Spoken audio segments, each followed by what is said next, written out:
fires it into the corner. Thomas chops at it there with 14 seconds. Tries to hold on to it. 3 Jets onto it. Parayko behind the net. Off Buchnevich. They can't clear. Fanning on the shot as Ehlers gets it again. They dump it in front. They scored!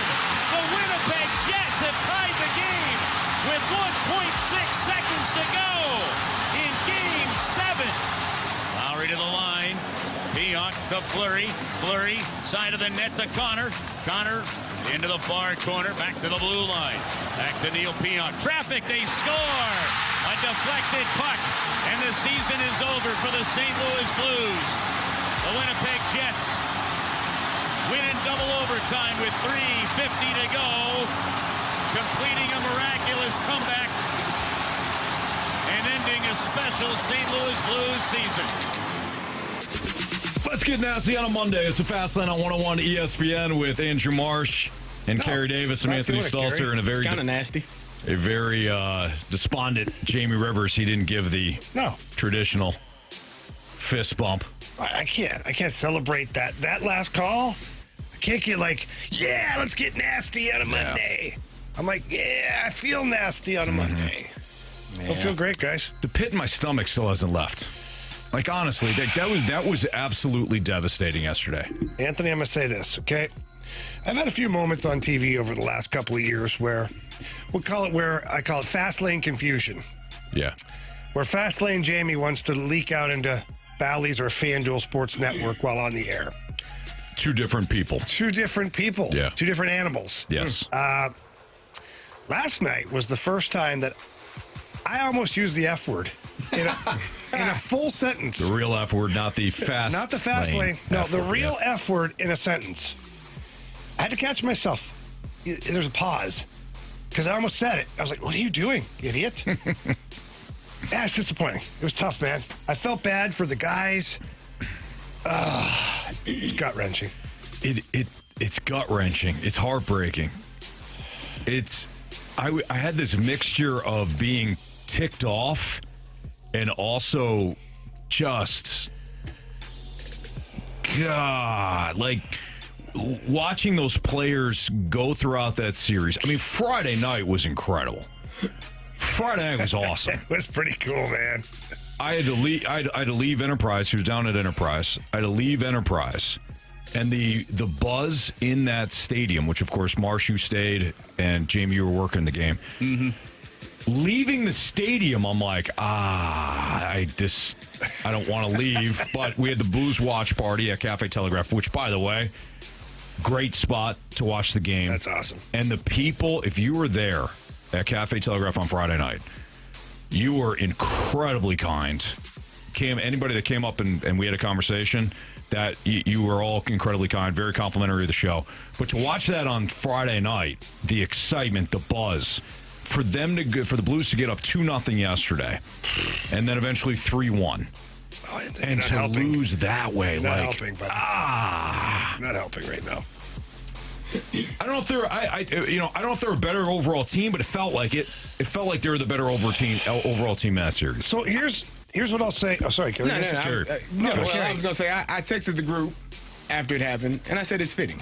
It's not what you want, but it is fitting. 6-on-5 has been a detriment all season long, and if you don't, I'm being honest. I'm being honest. This is, I get it. But if you don't, the wound is wide open. No, let him say it. Hey, I feel like I'm on a damn table in Croatia with my guts cut open. Okay, don't sit up. And you're smoking over my body. I'm smoking in the other room, Jamie. Yeah, it's all over me though. 6-on-5 has been one of the things that has killed you. We've talked about this all year.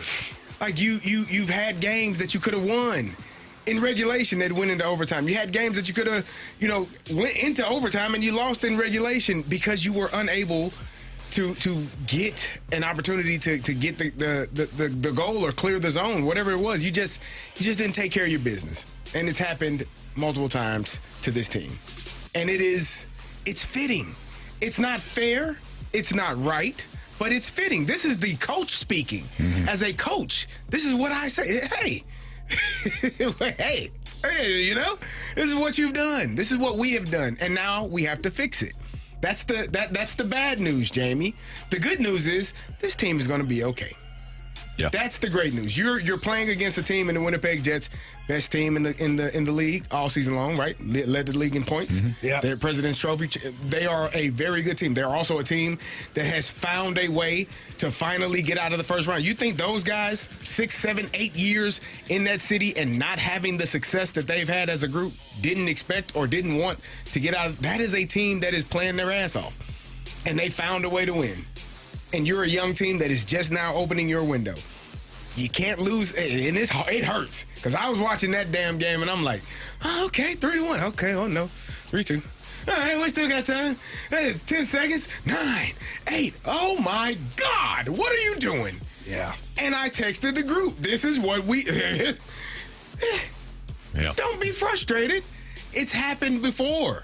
This is nothing. It's not something new. So if you don't fix problems, you give other teams a window to say, if we get to this moment, fellas, we can score because they showed you that you can. Mm-hmm. And that's what the Winnipeg Jets were saying. We're down 2 goals. We'll pull the goalie. We can score against this team because they've shown that. And it's frustrating. It's not something you want to hear. But the bright side, Mr. Brightside, yeah? No. No? Okay. The bright side is this team is going to be fine. Just not the way you wanted it to end last night. All right, I got to address something right because I was waiting for the 6-1 hate today. Oh, boy. Who apparently woke up still half hammered. Says, I figured Jamie would have stayed in Winnipeg after calling a Winnipeg goal beautiful. Fast lane. Now, hang on, Carey. No, it gets better. Fast lane Pionk. He went peon, but it's Pionk. Okay, couple things. If you're going to come at me, at least sober up enough to understand which goal I called beautiful. The power play goal by Perfetti, where they take a shot pass and he deflects it from the goal line up over the shoulder right under the bar, that's a beautiful goal.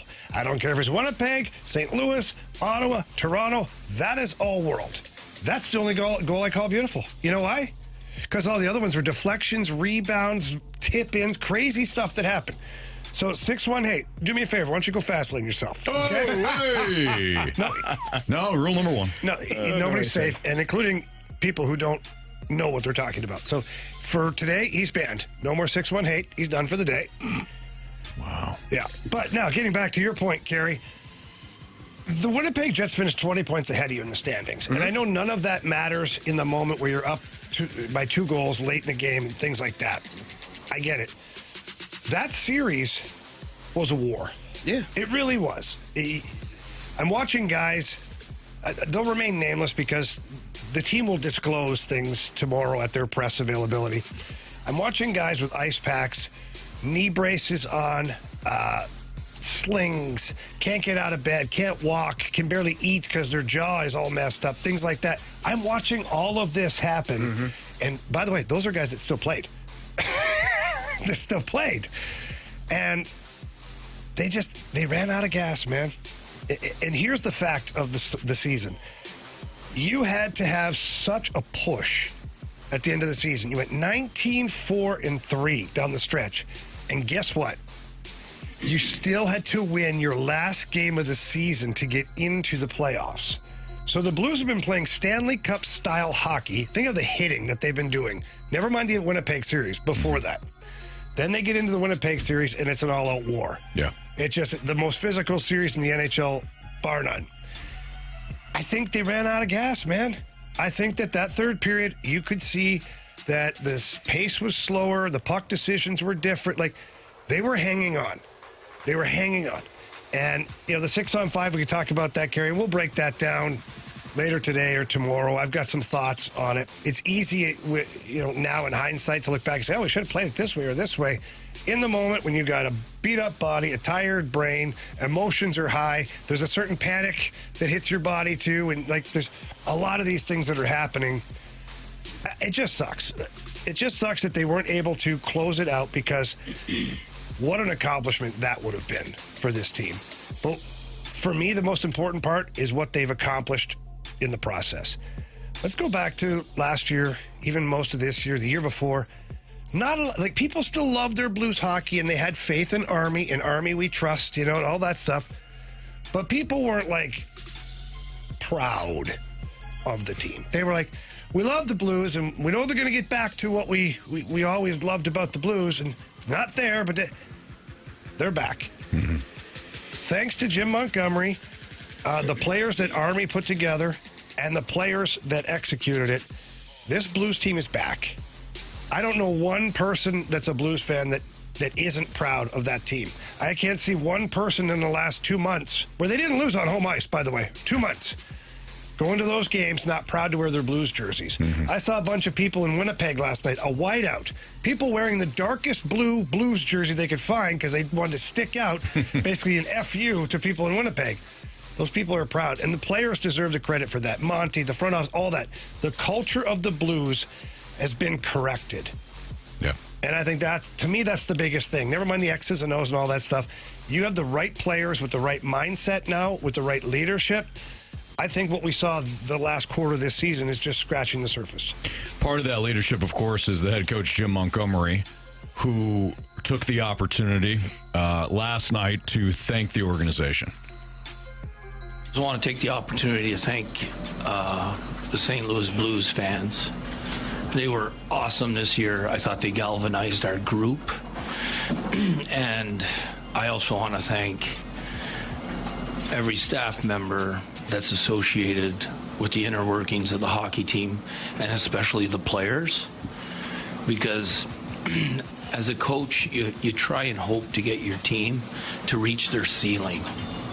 And you know, I think we came as close as we can in the last 3 months. I don't think we got there, but that was a great series, and I cannot thank our players enough for their commitment, effort, and execution. And I'll push back a little bit. I know what Coach is saying, but I actually think that they did reach their full potential. I agree. This year. They reached their full potential this season. Yes. I'm talking about this specific group coming together when they did. And things happen for a reason. Young players have to find their way. They have to have, Zach Bolduc has to have the opportunity, which of course, you know, was preceded by Brandon Saad being let go. Everything had to kind of work the way it did. Maybe with Dylan Holloway, the full potential wasn't realized in this series, but I think that this team did hit everything, did hit their full potential, and they fell 6 seconds short. They did. And it's I'm not saying it's not disappointing and unnerving and heartbreaking, but at the same time, I think Montgomery got everything out of this group that he could have. I agree, and they fell short. Yeah. The 6-on-5 was a massive problem for them all season long. They fell short. Going back to Bannister. Going back to Bannister, I'm not sitting here proclaiming that the Blues are, they're the best team ever because, you know, they lost. I'm not. But smart people take a look at big picture. And big picture is you've got 6 or 7 guys that are part of the core group of players now that are under the age of 26. That's pretty incredible. And your older guys are carrying a lot of weight for you. Fowler, Parayko, Shen. Like, you look at some of the leadership guys you have in place, things are headed in the right direction. Nobody felt this way at the end of last season. Nobody felt this way. We felt like, man, we might as well maybe just start the whole rebuild. Right. Get rid of everybody. Get rid of Parayko. Get rid of Binnington. Remember that whole... Of course. Those discussions? Yes. And now... We had him again at the deadline. And now you have a team that got into the playoffs that weren't supposed to. I'm not celebrating losing. How about we celebrate progress a little bit here? And anybody who's upset with this season, I'm sorry, you're an idiot. You just are. Like, I think people. No, upset with the season overall. Like, Gotcha. Are they upset with losing? Of course. Yes, Yeah. I'm upset. But you can't be so short-sighted to not see what some of the good things are moving forward. I agree. I don't think you can blame people for how they feel one way or the other. If you are in the camp of Jamie where you're like looking big picture, fantastic. If you are irate right now because let's call it what it is. It was a monumental, historic, blown game last night. It's the latest Game 7 goal in the history of the NHL. That's what it was. It sucks, but I'm not going to blame anybody for being upset, mad, sad, or if they're in the camp of some other people, some other Blues fans, Jamie, Carey, you, Anthony. even me to a degree. Like, this was a really good season compared to what we saw in the past few seasons, and I'm proud of this team. It just sucks. It was a bad loss. That's being what it was. upset about the loss and whatnot is fine, Marshy. Yeah. But to categorize the season as crap and they get they're like, this is bull, you know. Yeah, the season as a whole. Anthony, Jamie, Carey, me, Marshy. everybody. that's all I'm saying. Is people can be mad in the moment. I get it. You have feelings in the moment, but you can't just throw the baby out with the bathwater. Hey, comes full circle. Nice job. All right. It's Fastlane on 101 at ESPN. Gotta protect those babies, Yes, too. you do. There's a Certainly. third baseman catching a ball. Yeah, no kidding. Absolutely. In foul Watch territory. Out. Nolan Arenado, 219. Your time check brought to you by Clarkson Jewelers, an officially licensed Rolex jeweler. By the way, we will open up the the Scott Lee Heating Company mic drops via the Dobbs Tire and Auto Center's 101 ESPN mobile app. Feel free to chime in. How you feeling? Do you want to go big picture? Great. Do you want to just talk about the collapse last night in the third period? No problem. Please leave us a mic drop. Participate in the show. We'd love to hear how you're feeling today. Are you going big picture, or can you not get past last night? And hey, if you can't get past last night, don't blame you. Don't blame me at all. That was gut wrenching. So leave us a mic drop, and we'll play those throughout the course of the show today. So what did lead to the Blues' late third period collapse? We'll have a breakdown next on 101 ESPN.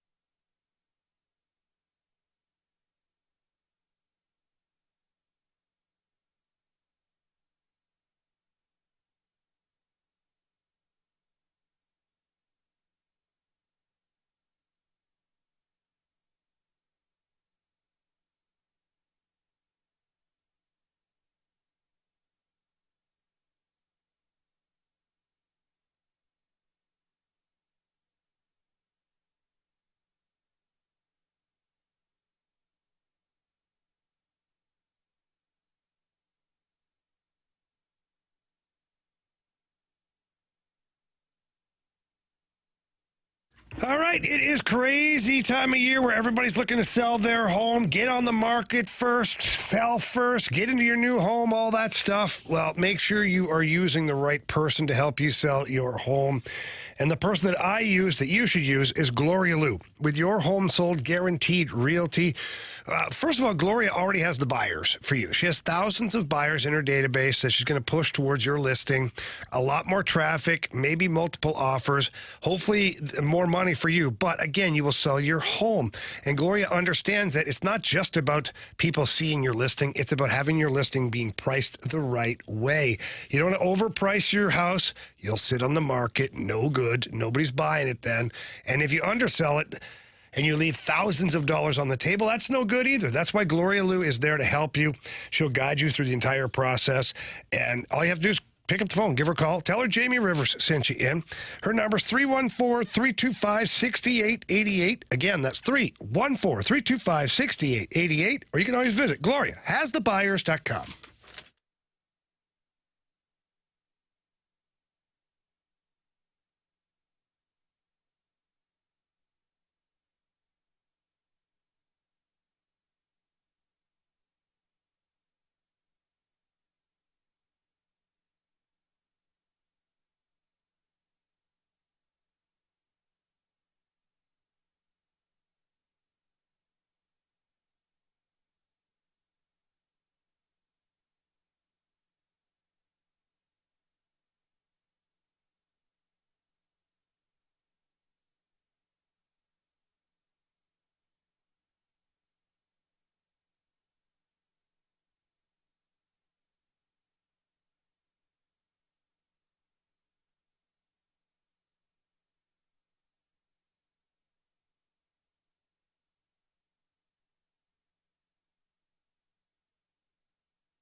Not having the WTF line out there in the last 2 minutes is what led to the collapse.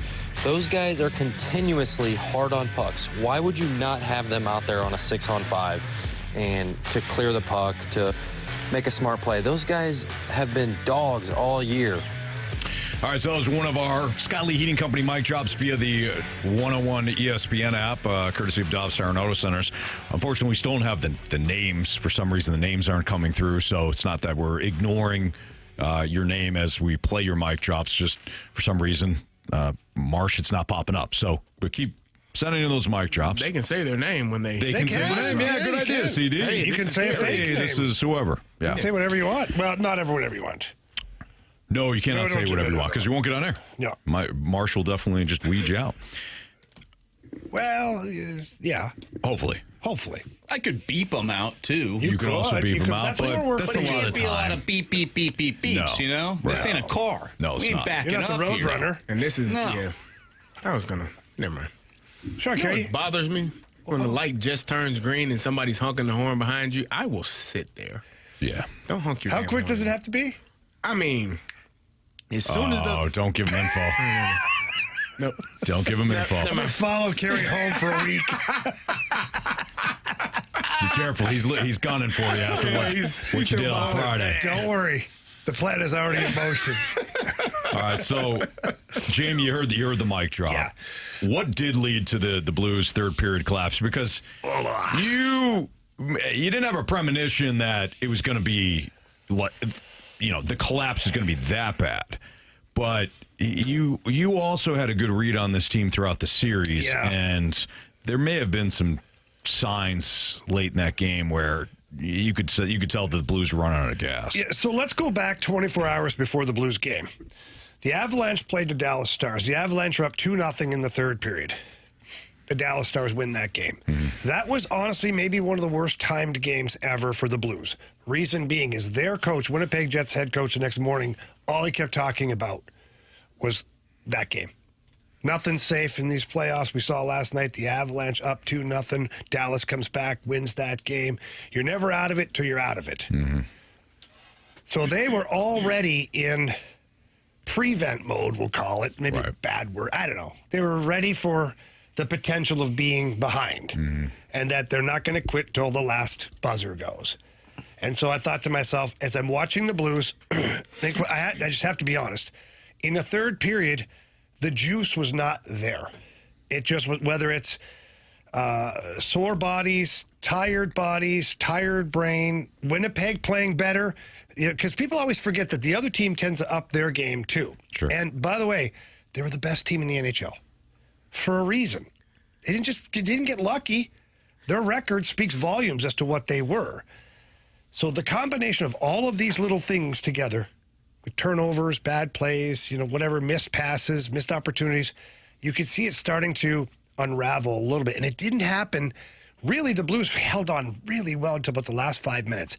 As soon as it got under 5 minutes, said to myself, okay, you literally have 5 one-minute segments now. You have to win 5 one-minute periods.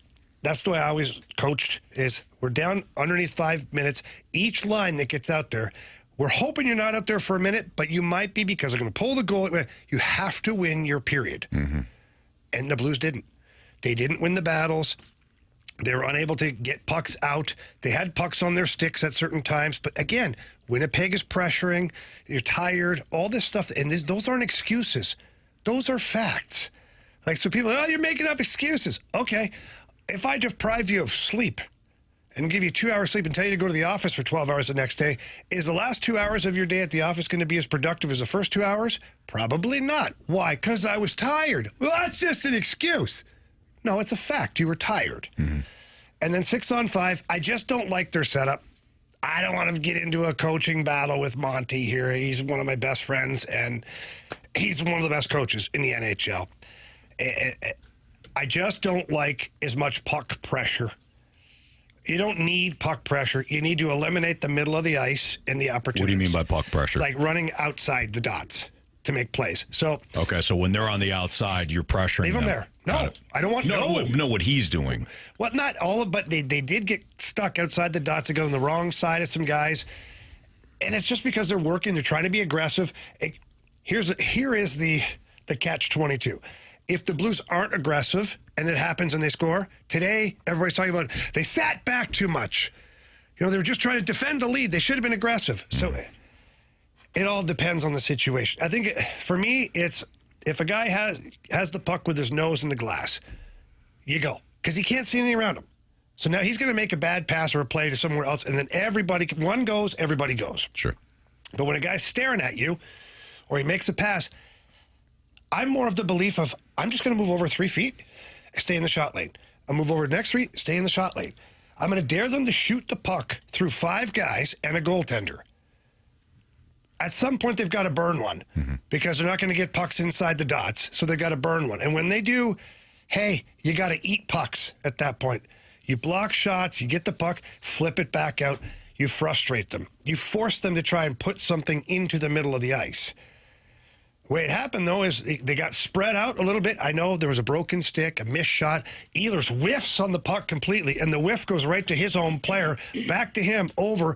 Kyle Connor, I don't even think he was trying to make that pass to Perfetti. He knew there was 2 seconds left on the clock. He just fired it at the net, but no Blues defender in front of the net. Whereas I would have both defensemen playing off both posts. I don't care about what's on the side of the net. I don't care what's in the corner. If they get the puck in the corner, we take one step, just stay in the way. Sure. Force them into the middle of the ice. Yeah. But then if that backfired, then again, it'd be, oh, you're sitting back too much. I just felt like the front of the net, and I said it on the broadcast last night, I felt like the front of the net with the goalie pulled was too available. Mm-hmm. There should be nowhere to go. You should have three defending players in that area in front of the net, because that is the Beverly Hills of real estate when you're talking about hockey, and especially with the goalie pulled. And you want to defend that at all cost. And they didn't, and it cost them at least the tying goal. Yeah. The second goal went off of Schenner's stick, off of Suter's skate, into the net. Right. So it's tough to defend what you're already defending. Right. I think the elephant in the room that we haven't discussed is the Pavel Buchnevich situation. Yeah, he panicked. I don't know that to be true because I didn't talk to him about it. I wasn't going to roll up on the plane last night and say, hey, Pav, I know you're upset. I know you're having a beer. I'd really like to talk about that icing, Right. In my eyes, he had 15 to 20 feet of ice where he could have skated. And when you skate with the puck, when the other team has a goalie pulled out, there has to be a reaction. You have to pull coverage to you, because if they don't, you score a goal. He also had Robert Thomas up the ice. We could have banked past off the wall. Tomer has it, chips it into the far end, and now Winnipeg is a full 200 feet from your net, and they've got to try and break it out, and you probably would have got a line change, get some fresh legs on the ice. If he scores that, we're celebrating it today. What a shot by Booch. He had balls. Way to go for it. He missed the net. The icing happened. That still should not, as much as I don't like the play, that should not have been the backbreaker. I still think you should have been able to defend what you had as far as in front of your net. And they just weren't able to close it out. And we're going to talk about this. We will talk about this until the beginning of next season, because that game-tying goal, it really stings a lot. 1.8 seconds left.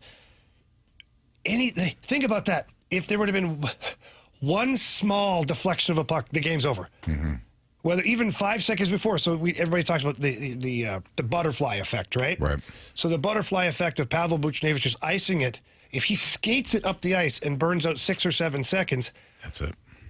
Then move the ball forward. Right. The 1.8 doesn't exist because 6 seconds was gone. Sure. So it's all Yeah. Sucks. Either way, it sucks. It all adds up. I'm going to drink tonight. That you were going to anyways, Jamie. But yeah, I'm really going to do it tonight. Yeah. That's Jamie Rivers. That's Carey Davis. I'm Anthony Stalter. Andrew Marsh has what's trending next.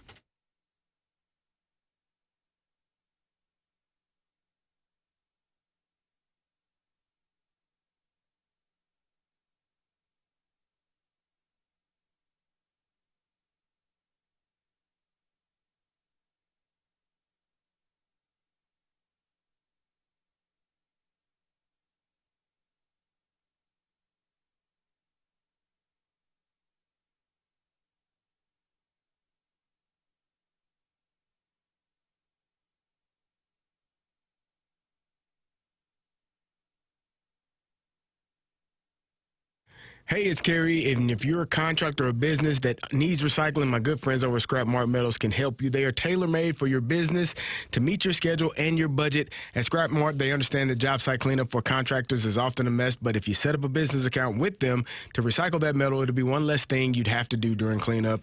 You'd be amazed at how the scrap metals add up and how it can help your business's cash flow. If you're a plumber, heating, cooling, excavator, or any type of contractor, Scrap Mart Metals Recycling can make your job easier. If you own heavy equipment, it breaks down time and time again. You have to repair it. Eventually, the time will come where you have to end your suffering. Scrap Mart will come and get it out of your way. They'll haul your equipment to one of their locations and get you a check the same day. Or if you want to haul it yourself, they have 3 convenient locations, Valley Park, Peevely, Jonesburg. If it's metal, they will buy it. It is recycling made easy. All you need to do is visit them today at scrapmartmetals.com. My guy Lucas can talk to you about setting up a business account to get you rolling. Again, that's scrapmartmetals.com. Ask for Lucas. He can help you out.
ESPN Sports Center.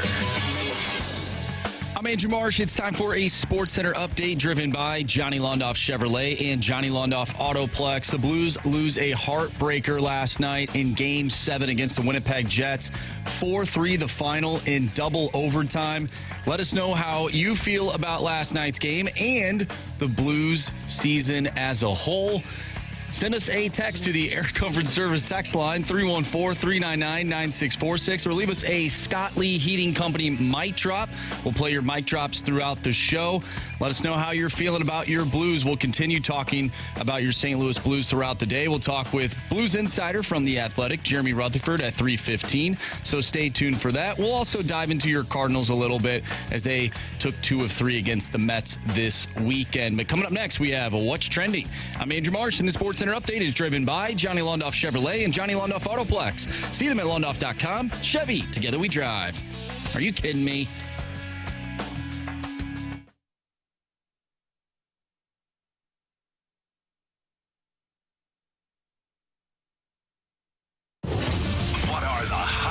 topics in the sports world. What in the wide world of sports is going on here? It's time to find out with What's Trending, brought to you by Elite Comfort Experts. Heating and cooling with no gimmicks, just guarantees. EliteComfortExperts.com.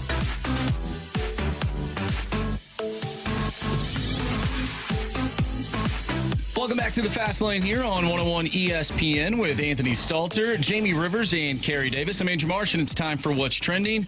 Guys, we're getting some questions on the Air Comfort Service text line about the final goal in double overtime. What did you guys see from that Lowry tip-in goal to send the Jets to the second round? Yeah, so we got a question on here. It's a very good question, and it just said, how can Colton Parayko be there and not get Adam Lowry? Well, Lowry has about 1.5 feet of body position on Colton Parayko. And Lowry's, I think he's 6'4", maybe 6'5".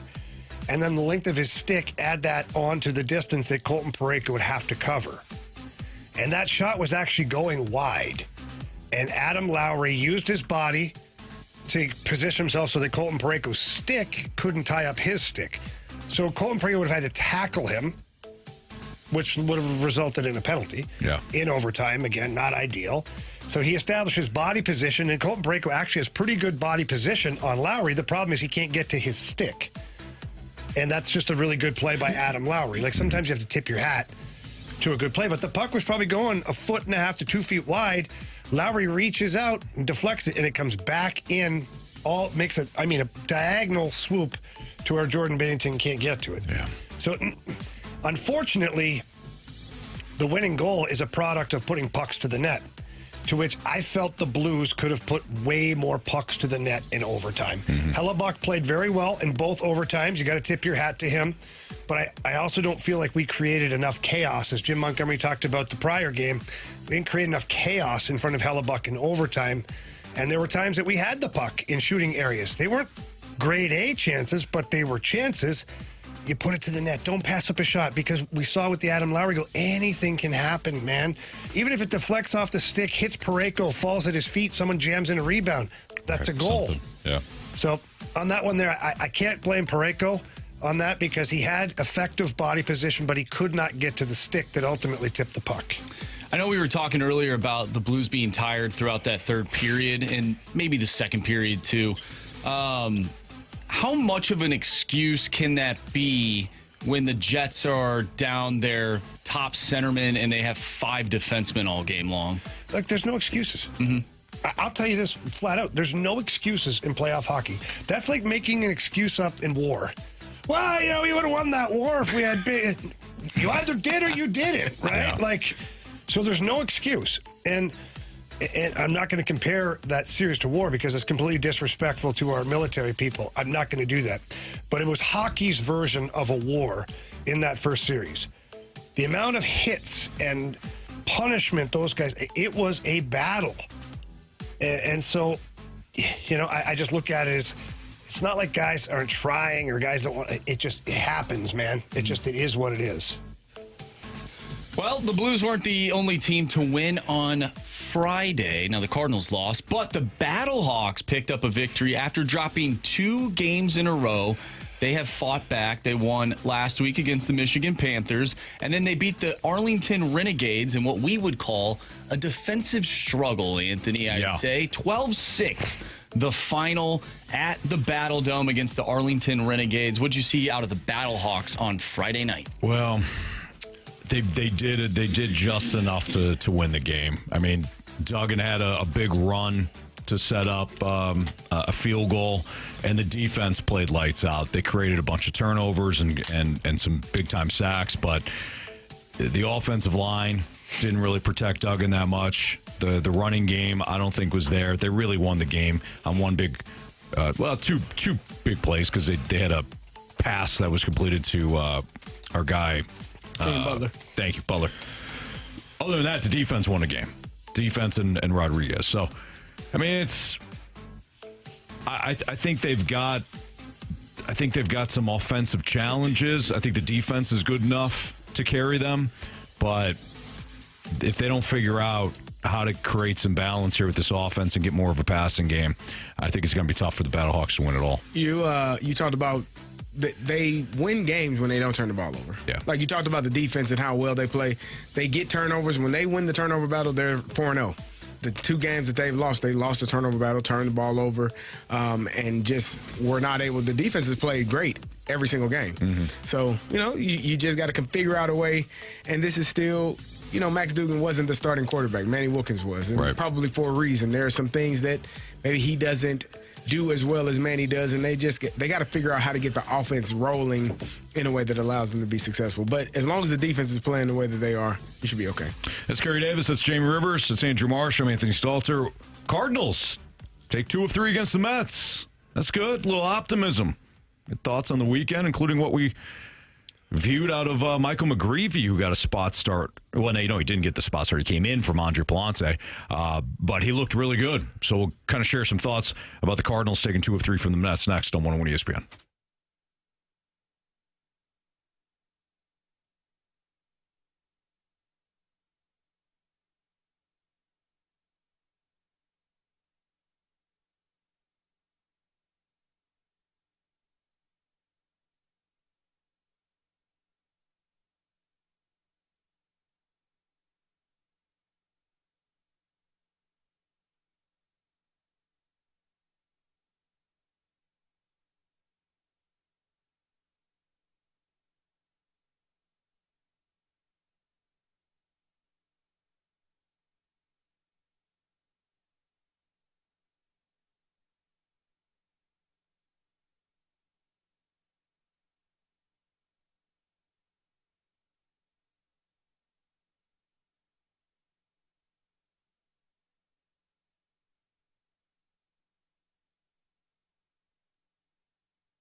Jamie Rivers, Anthony Stalter, and we called our guy Stewie from Stewart's American Mortgage Corporation. And Stewie, I know that you get calls all the time from 101 ESPN listeners. You got a recent example of how you help somebody? Anthony, in every tough situation, as we experienced last night, there are things to learn. We have an ESPN listener. They went to another lender. They went and submitted the contract for $400,000 on a Saturday, got counter-offered for $410,000, did not have an updated pre-approval, couldn't reach the loan officer. They lost the house. They said, enough of this. I'm going to learn from my mistakes. They came to us. With us, we pre-approve you for the maximum amount. You can go into our portal and generate your own pre-approval letter for any amount that you need up to the amount you're approved. It's flexibility, easy access with the tip of the fingers. He went and did this past Saturday, went ahead and changed his pre-approval letter, submitted a $400,000 offer, counted $410,000, got a new pre-approval letter in 5 minutes, got the house of his dreams. Well, Anthony, I can tell you this. I personally dealt with Stewie during the purchase of my home, and he set me up the exact same way. He said, hey, here's a pre-approval letter, got it to me and my realtor, all that stuff, took care of business. It was awesome. It was easy, and it was all under the guidance of Stewie and the people that work with Stewie. So I urge our listeners to give him a call on his personal cell phone number or text him, whatever is easiest for you. That number is 314-324-4440. Again, 314-324-4440. Call Stewie. He's our guy. He needs to be your guy. And let him know, hey, I heard you on 101 ESPN, or Anthony and Jamie told me about you. He loves hearing about those things like that, and he loves helping our customers out. So please call him. But if you can't remember that number, Anthony, you can always Google the bag loan. Thanks, Stewie. Always remember, tomorrow's a better day. Make it today. NMLS number 226715.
Cardinals took 2 of 3 from the Mets, so that's some optimism here in St. Louis. No. Come on. Let's celebrate the Cardinals. I don't know if we celebrate them. Well, Anthony, 16-19, but it was a good weekend. So let's isolate the weekend, okay? Because I feel like this is what we're going to have to do with the Cardinals this year. I don't think you can look big picture because ultimately I think you probably be disappointed. But I think if we look smaller picture, this was a big win. The Mets are a first-place team, National League East. The Cardinals are not. They're fourth place in the weakest division. But they come up with 2 out of 3 wins. Yes. All right, so set it up like that. Try it again. Okay. Try it again. Marshy, do we have music? Anything to start us off? I want Anthony to have a fresh start here. Give me a little music, and then fade it, and Anthony, you take over. Sure thing. Okay, here we go. And go.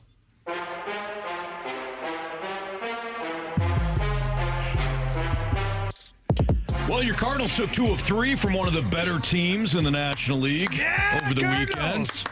One of their young guys wound up being a bright spot. A couple of their young guys wound up being a bright spot for your Cardinals. Michael McGreevy is one. He came in yesterday during the second game of the doubleheader. Jamie pitched very well.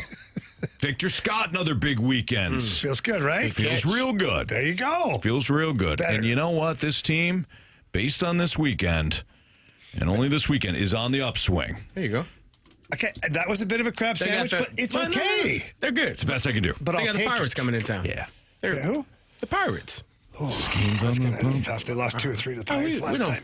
Do we need to do this again? No. They got swept. I got it ready. They got swept by the Mets last time, though. So Things Trending are in the looking right better. direction. exactly. All right. Yeah. Wait, is Skeens pitching?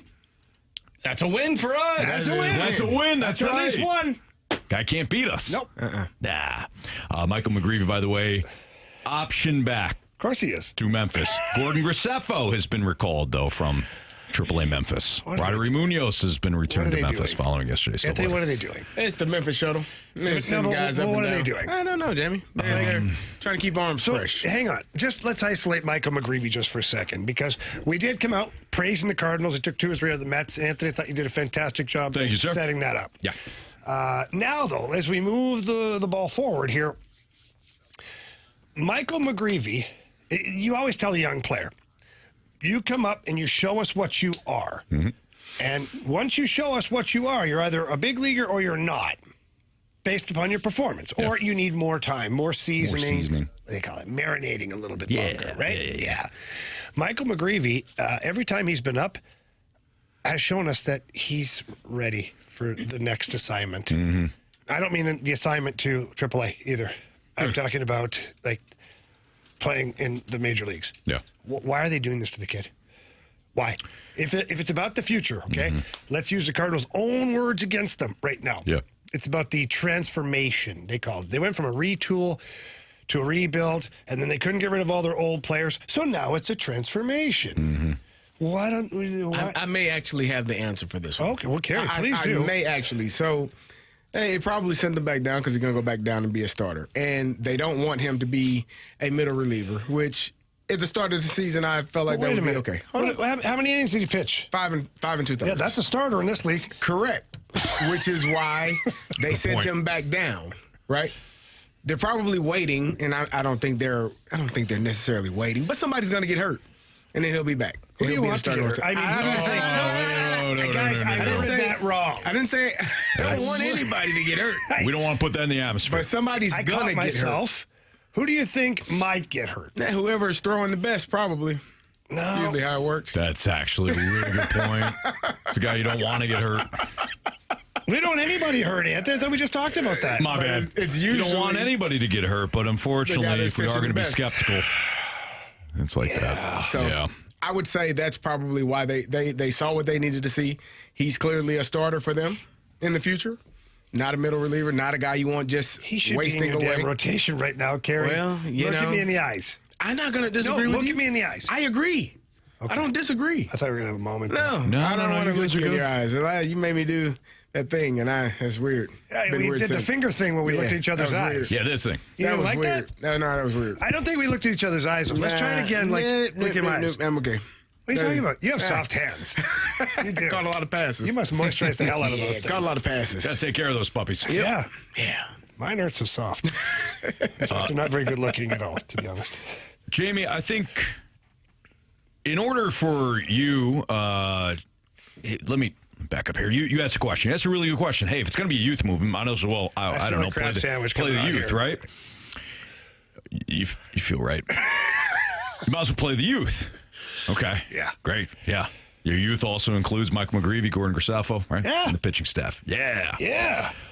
That would also require, if we're going to see those guys, or one of them, for Mo to have a Doug Armstrong moment where he says, I need to free up a spot, so I need to get rid of a veteran.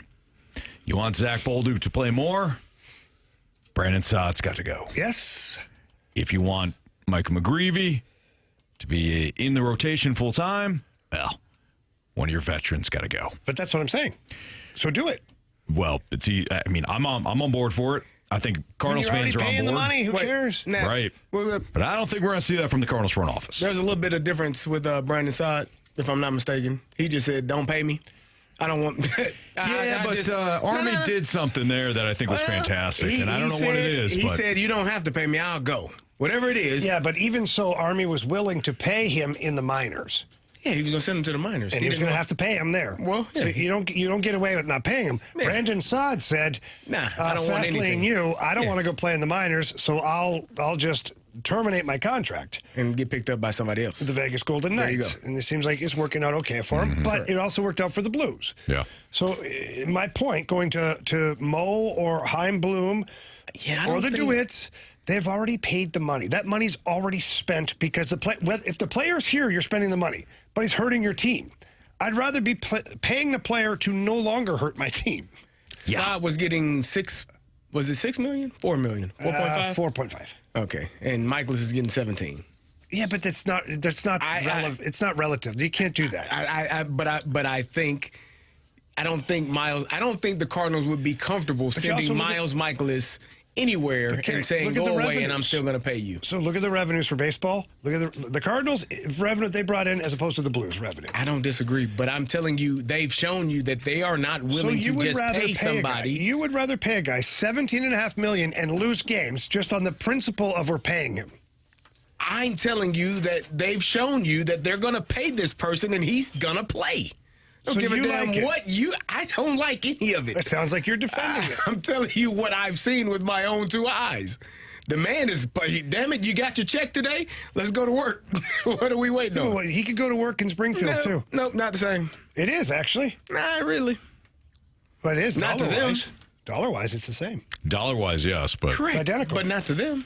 Why? You wouldn't pay somebody in Memphis or Springfield or anywhere else to pay $17 million. I will pay $17.5 million of my company's money if my company gets better. Now, I'm not talking baseball. If I have to spend $17.5 million to send somebody away to get rid of a problem, let's say it's if you're manufacturing, anything you're doing, you have a $17 million problem, but if you spend that money, then you can make X amount of dollars in return and get rid of that negativity and that loss. You should probably go downtown and have a conversation. I would love to. I keep calling. They're not answering? No, they don't answer. Got the wrong number. I see Bill DeWitt III, and he says hi, he's nice, and I ask him for his phone number, and he walks away. I don't know what's going on. All right, we're going to sit with the Cardinals. That's not true. He's not the guy. Yeah. We got the lineup game next on 101 ESPN.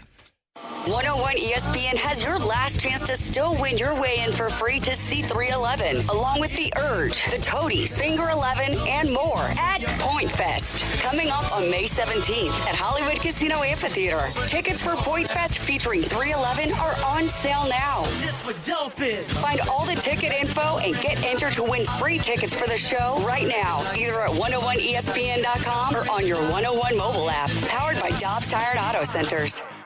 Well, spring's in bloom, and so are the deals at Auto Centers Nissan. You've seen other dealers brag about huge inventory, then make you drive all over town to find it. But not at Auto Centers Nissan. They've got over 800 new and used vehicles, all in one easy location, right off I-55 in McNutt and Herculaneum, just minutes from South County. No lot hopping, no headaches. And during the Bloom and Vroom sales event, score big with no payments for 6 months on select new Nissans, no payments for 3 months on used vehicles, a complimentary new car lifetime warranty, a 30-day 30-day new car return promise, and 3 oil changes included on every new Nissan. Even if your credit's been through a spring shower, their credit experts can help almost any situation.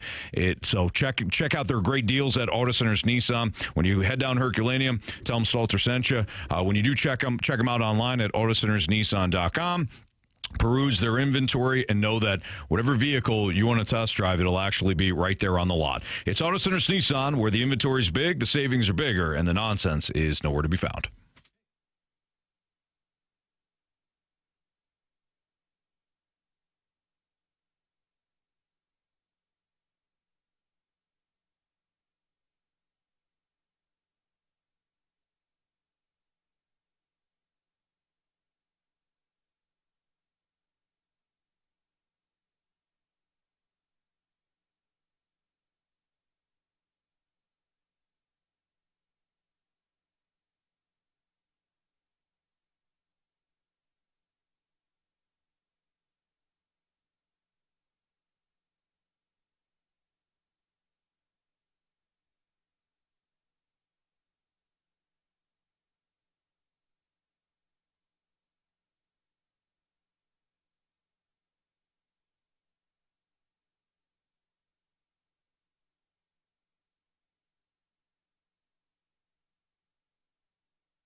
Your time check is brought to you by Clarkson Jewelers, an officially licensed Rolex jeweler, with Andrew Marsh, Carey Davis, and Jamie Rivers. I'm Anthony Stalter.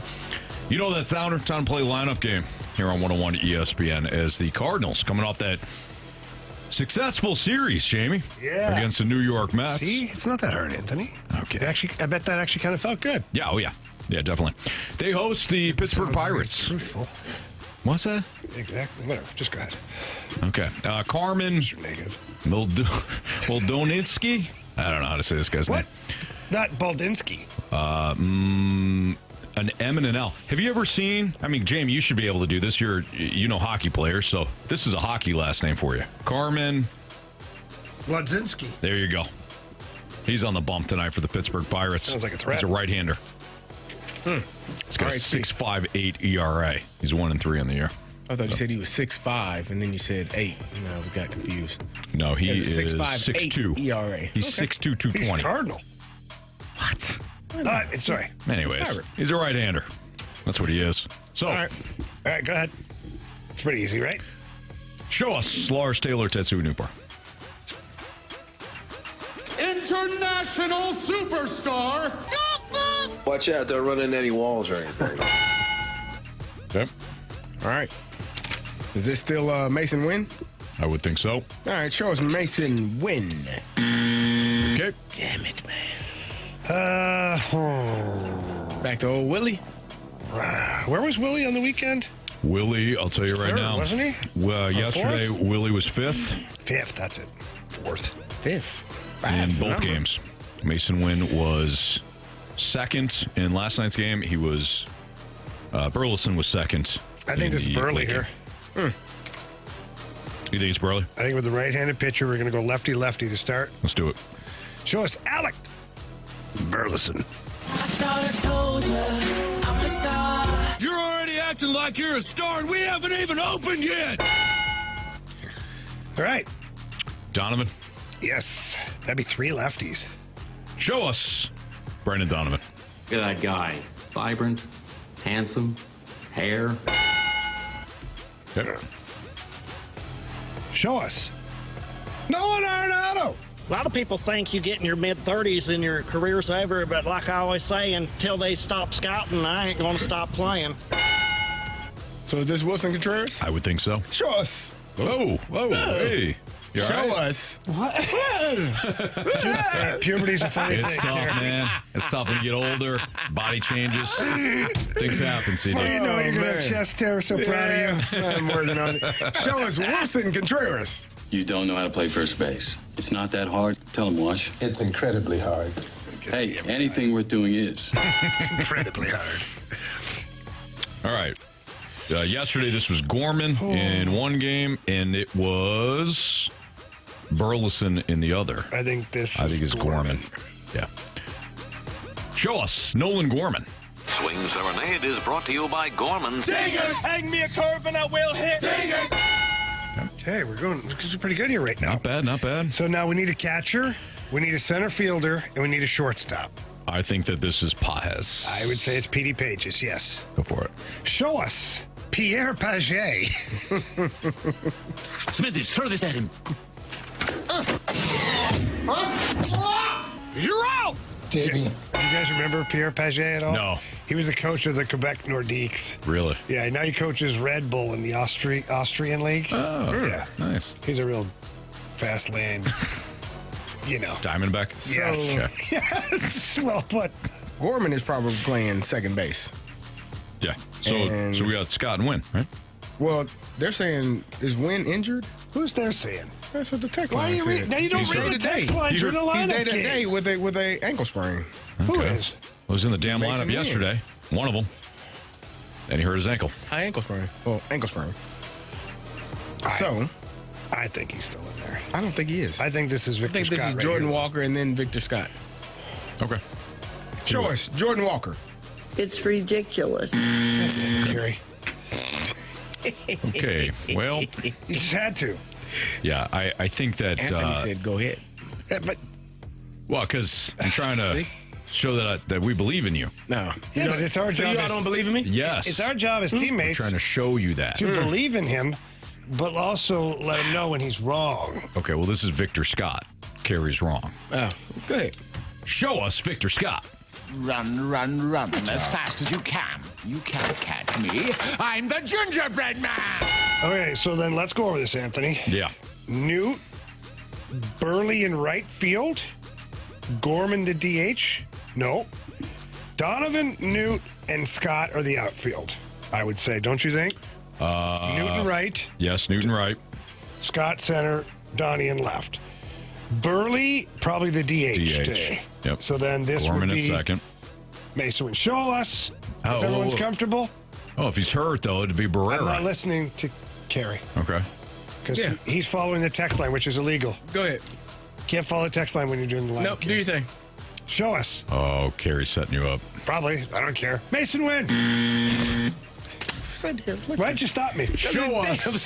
He's day to day. I thought you were on the text line. I did not. I said it. Why'd you just show me the damn screen then? You wasn't listening. Well, you said you said on the text. And then I verified it on the card You on the didn't say damn that. website. You didn't listen. I probably wasn't There you listening. go.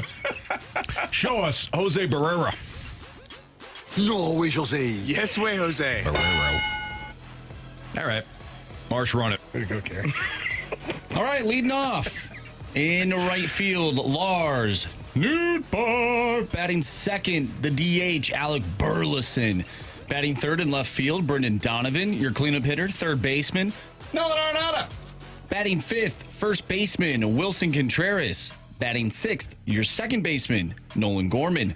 Batting seventh and catching is Pedro Pages, also known as Pierre Paget, according to one Jamie Rivers. Batting 8th in center field is Victor Scott II, and batting 9th, the shortstop, Jose Barrero. Back. Stay fair! Stay fair! Go fair! I don't believe what I just saw! Home run! All right, Marsh. Yeah, it's still 3-2, 1-1. No Not one our fault. wants to hit a home run when we play this game. It's hard when they don't really hit a lot of home runs. Yep. Therein lies the problem. So it's Marsh, Jamie, Carey, me. Yes, Marsh, you got 3. Jamie 2, me 1, Carey 1. All right. All right, let's go with Victor Scott II. Oh, wow. Okay. All right. I am going to go with Nolan Gorman. Is it on me, or would you like to go, Anthony? Nah, go for it. I'm going to go with Jose Barrero. All right. Yeah, no, go for it. I'll take Lars Taylor Tatsui Newt. Who'd you go with, Barrero? Yeah. Oh, my gosh. Why not? Who the hell knows? Shake it up. Might as well. Everybody knows what's going on here. Okay. Yeah, definitely. The do All right, factor. back to the Blues. We got our Blues insider, Jeremy Rutherford, who's going to join us next. He was in Winnipeg for the unfortunate collapse last night in Game 7. We'll pick his brain. I think first and foremost, the thing that we have to do. That's Donnie Fandango on Last Minute Blues podcast, by the way. Don't know why that just popped on my phone. I picked it up. It turned on, and Donnie Fandango was talking about blues. Hey, first and foremost. we love to hear that. Download the podcast, Last Minute Blues podcast. You hear more of that voice right there. Yeah, podcast, of course, brought to you by the Schaefer Door Company. Jeremy Rutherford next on 101 ESPN.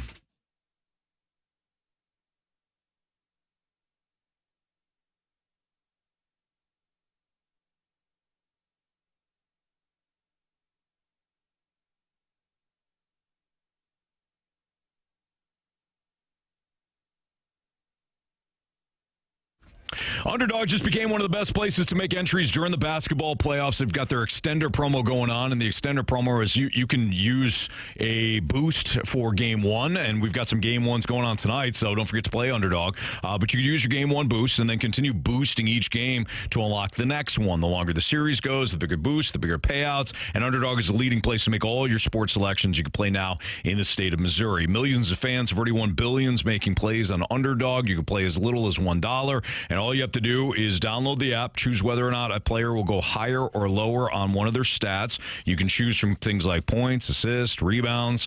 That's just for basketball. They also have the NHL, so you can play NHL playoffs. You could do a combination of things. You could do NHL, pick one player in an NHL game, pick another player in a basketball game, and on the weekends, do NASCAR if you want to. Underdog's got everything, and once your entry feels good, again, you can play for as little as $1. If you get everything right, you can win up to 1,000 times your money. Download the Underdog app, sign up with my promo code Anthony to unlock a special offer of up to $1,000 in bonus cash when you make your first deposit. Again, that promo code is Anthony at Underdog. Must be 18 plus, 19 plus in Alabama, Nebraska, and present in a state where Underdog Fantasy operates. Terms apply. See assist.underdogfantasy.com/web/extend.html for details concerned with your play. Call 1-800-GAMBLER or visit www.ncpgambling.org.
It's time for the Rutherford Report on 101 ESPN. Anything you folks want to know about the fascinating world of pro hockey, here we go.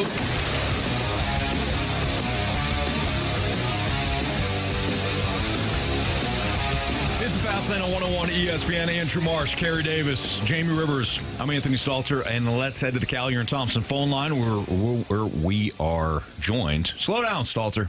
I will.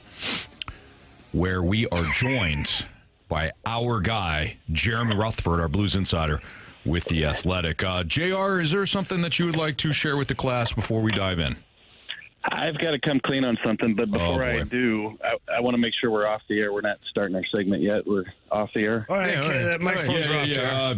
Yeah, just make sure, Marsh, those mics are off, right?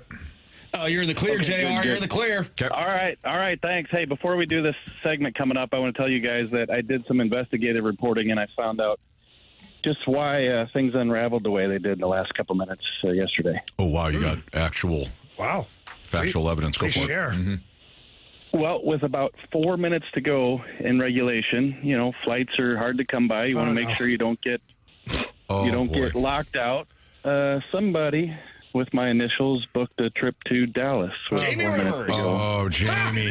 Jamie, why would you do that? First of all, why are you booking your own flights? Doesn't FanDuel have that for you? You know me better than that. I don't ever book my own flights. I don't know how. Yeah, sure. Ashley does it for me.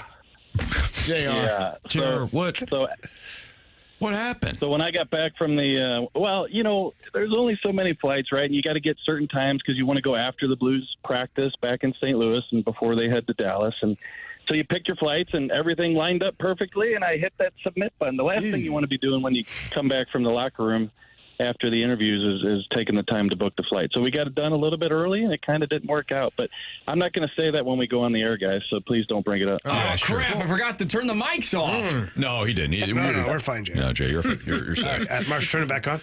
Okay, yeah. We're good. Yeah.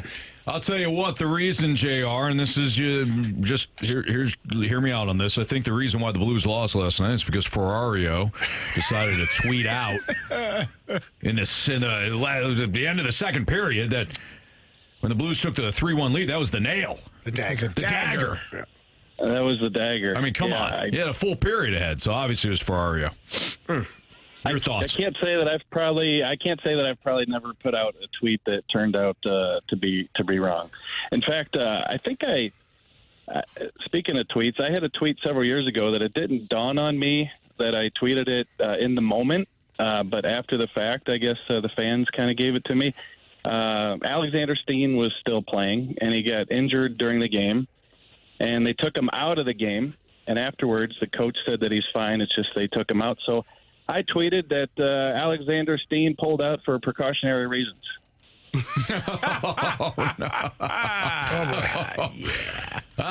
Hey, things happen, JR. Yeah. Things happen. All right. In all seriousness, you're having a hell of a day, JR. Yeah.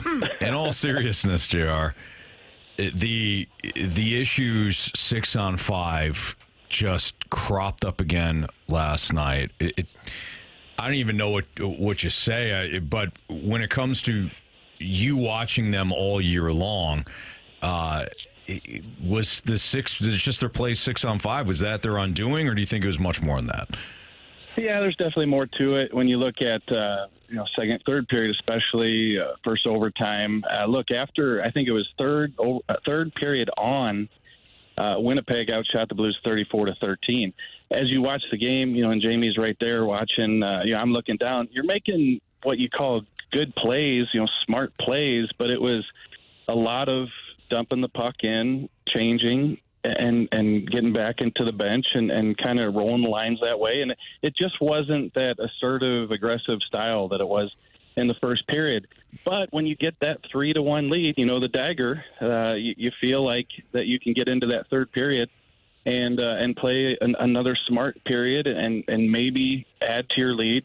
But they didn't. And I think that when you look at the 4 games that they played in Winnipeg, guys, I don't know if you saw this or put 2 and 2 together, but in 3 of the 4 games they played in Winnipeg, they either had the lead or were tied going into the third period and lost all those games. That's not characteristic of of what this team was down the stretch when they won 12 in a row. So, I think there were some issues there in terms of the style they were playing, the prevent, in addition to what happened there with the 6-on-5. So, JR, look, now we know where the Blues have ended up. The season's over. In your opinion, overall, the season, what's your take on it? Because there were a lot of twists and turns in this season. What's your overall take on this team, the way it ultimately ended up for them, and maybe what the future looks like moving into next season? Yeah, positive. And this is, I'm admitting that, like I think a lot of people, that 3 months to go in the season, you thought there's no way this team has a chance to make the playoffs. Not only did they have to go on a long run, which we eventually found out had to be 12 games just to sneak into the playoffs, but also some teams around them had to fall, and they did. The Calgarys, the Vancouvers, those teams, faltered down the stretch. I look at this season as a huge positive for the Blues. And listen, I'm not combining that with what happened last night. There's a lot of people today who are doing it's got to be one or the other. It's got to be you're upset with the loss, devastated with the loss, and I don't have time to hear that they had a great season, a positive season. It can be both. You can be upset with what happened yesterday and at the same time say, hey, look, take a step back, big picture. This was a year where, maybe you hope they can grab one of the wild cards and play around. Hey, we found out yesterday that they could have won the first round, but they didn't. But you found out about some guys. You found out about Jimmy Snuggerud. You found out about Bolduc, Tyler Tucker. You got some pieces coming in. Now Doug Armstrong, Alexander Steen, they're going to do their magic here in the offseason and see if they can evolve this roster a little bit more, and then you get a Dvorsky in next year, and it's going to take another step. But in terms of what Jim Montgomery said yesterday, the culture is back. It really is. I can attest to that, being around the locker room, being around the rink every day for practice. The culture that they did not have the past couple of years is back in this organization. JR, we know every season a team's just changed. Things are different. Some guys retire. Some guys move on because they're traded or they're cut or waived or whatever. What do you think changes are for next season, or what changes do you think can help this team not just be a wild card, but really put themselves in position to have home playoffs, throughout the entire playoffs? Yeah, CD, I'm going to do a piece here. Throughout the entire playoffs. Yeah. We got you, Carey. Piece here in a little bit. Off-season priorities I'm going to write this afternoon. I think it'll be up tomorrow at The Athletic. But just some things that they probably need to address, take a look at. Obviously, Holloway, Broberg, those are two guys that you want to get re-signed if you can. Jordan Kyrou's got the no-trade clause that kicks in July, so you're going to want to make a decision. Hey, what do we think about Jordan Kyrou before we let that date come and go with the no-trade kicking in? But in terms of the roster, I think they got some pieces in their top six. Could you use another finisher? Yeah, but is now the time to go out and spend money on a guy to come in and be that guy? Maybe it is. Maybe wait a year or so on that. My biggest thing that I think they need to address, Carey, is kind of just the defense. Who's going to be here? Who's staying? Who do they want to stay? Do they want Justin Falk back? Nick Leddy? Is Ryan Suter coming back? I think you have a good foundation with the Colton Prekos, the Philip Brobergs, the Cam Fowlers, who's got another year left on his contract. But who's going to who's your 4, 5, 6, 7? Who is that group? And I think they really need to figure that out. I mean, it worked this year. I think this group played pretty well down the stretch, but they're all going to be a year older, mid-30s, case of Ryan Suter, 41. So I just think that they need to look at that defense and say, what do we want it to be and who do we want to come back? All right, JR, I'm going to ask a question that's maybe off the board a little bit, because it's not regarding any of the top players, top 4 defense, none of the star players. The WTF line, so this is a two-parter. You love two-part questions, JR, so I'm going to hammer you with one right now, okay? Is one, how important did that line end up becoming for the Blues? And part 2 of this is, can the Blues, or will the Blues let Faksa walk, or will they try to bring him back to keep that line together? Yeah, first of all, that line was super important. You could say that it was the best line, and I realize doing a different role, but they provided so much energy and they were so dependable. And then not only that, but in the series, they contributed a lot of offense. What was it? 6 goals, 13 points, I think, for that group. You're starting them every game to kind of set the tone. Jamie, I've covered a lot of good fourth lines and a lot of fourth lines that took on a nickname and gained popularity in the city. To me, in terms of production and doing their job, this is the best one I've seen in a long time wearing a Blues uniform. And in terms of Faksa, I haven't talked to him about this, but I would think that with the success he had in here, how he fit, he would want to come back. Now, is he a guy who's going to want more money to go elsewhere if that's a possibility? I'm not quite sure. To me, it seems like when these guys find a fit, they want to stay in that spot. And if Radek Faksa felt that way about this group, which I'm sure he did, he would want to re-up, and I'm sure the Blues would have some interest too. JR, any other closing thoughts as, unfortunately we're talking about a season-ending loss in Game 7, big picture-wise on the season or heading into the offseason?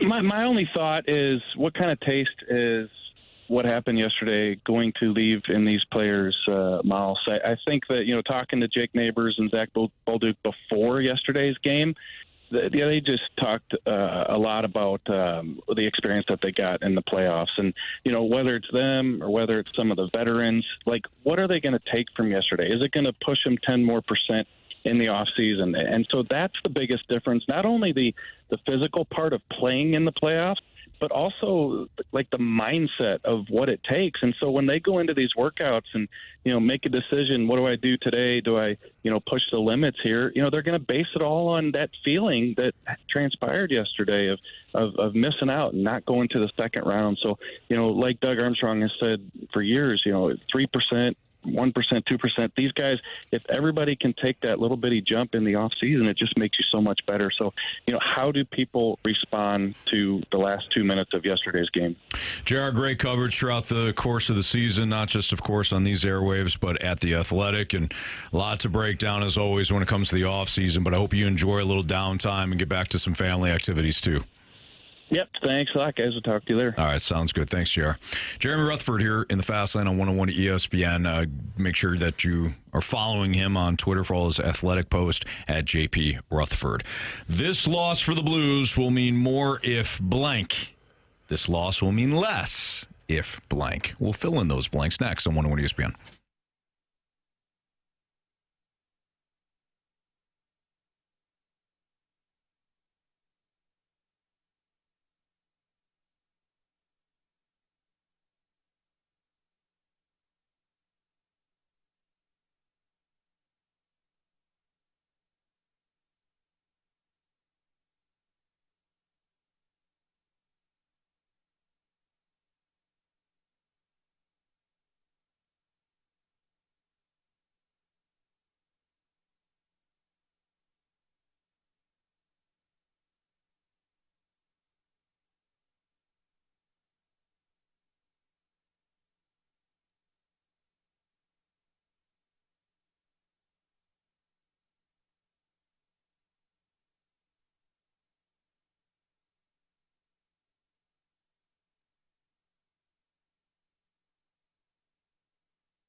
101 ESPN Sports Center. I'm Andrew Marsh. It's time for a Sports Center update brought to you by Saliga Heating and Cooling. The Blues lose a heartbreaker last night in Game 7 against the Winnipeg Jets. It went to double overtime. The final score 4-3. We have been taking your text all day long from the Air Comfort Service text line. We are taking your mic drops as well. So send us a Scott Lee Heating Company mic drop, and we'll discuss your St. Louis Blues. We just talked with Jeremy Rutherford of The Athletic. If you missed that interview, make sure you go to 101ESPN.com or check out the free Dobbs Tire and Auto Center's 101 ESPN mobile app. Just head to the podcast page, and you'll find all of our interviews and full shows there. And it's all brought to you by the Schaefer Door Company. This loss will mean more if blank. This loss will mean less if blank. We will fill in those blanks next, right here in the Fast Lane. I'm Andrew Marsh, and the Sports Center Update is brought to you by Saliga Heating and Cooling, a Daikin heating and air conditioning dealer.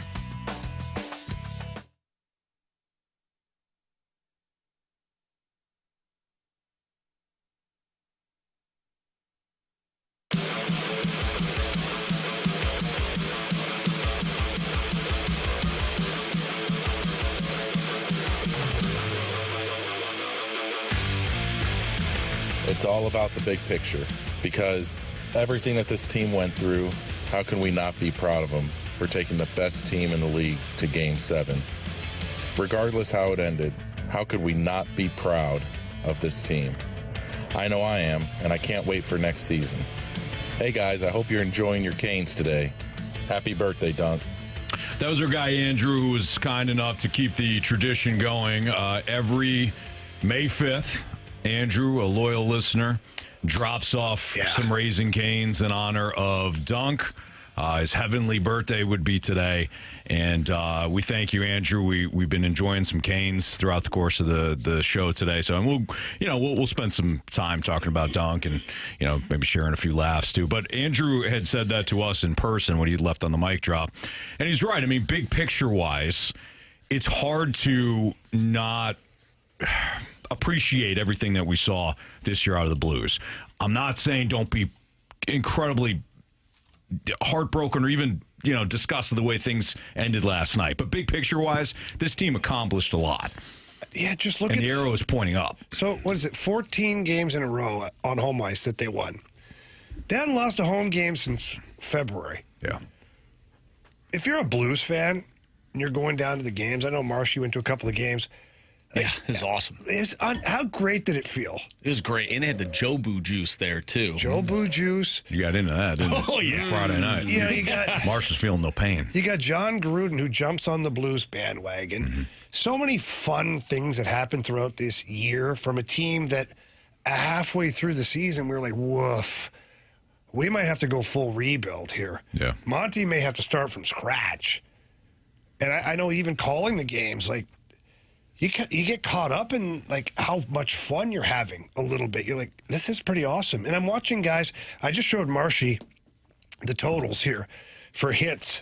Hopefully I still have it pulled up here. But it was the total hits per series in the NHL. And, of course, I don't have it pulled up right now. But anyways, the Blues series was 623 total hits. The closest series, the next one was the Avalanche in Dallas, was 495. So if you're a Blues fan and you like physicality, blue-collar hockey, you couldn't not love that team. Right. The outcome sucks. It does. They crumbled at the end of the game. They gave up the game-time goal with 1.8 seconds left, 2 seconds left, whatever it was. Yeah. It stings, but how many times you go to the rink in the last 2 months knowing that the Blues are going to win, you're going to have an awesome time. Definitely. All right, so this loss will mean more if blank. Now, Marsh, you posed this question to us. Yeah. So this loss will mean more if blank. I thought it was less if blank and more if blank. Yeah. Yeah, so which one do you want to do first? I teed up more. You know what, Anthony? I thought you were only doing half the question. My bad. So what this...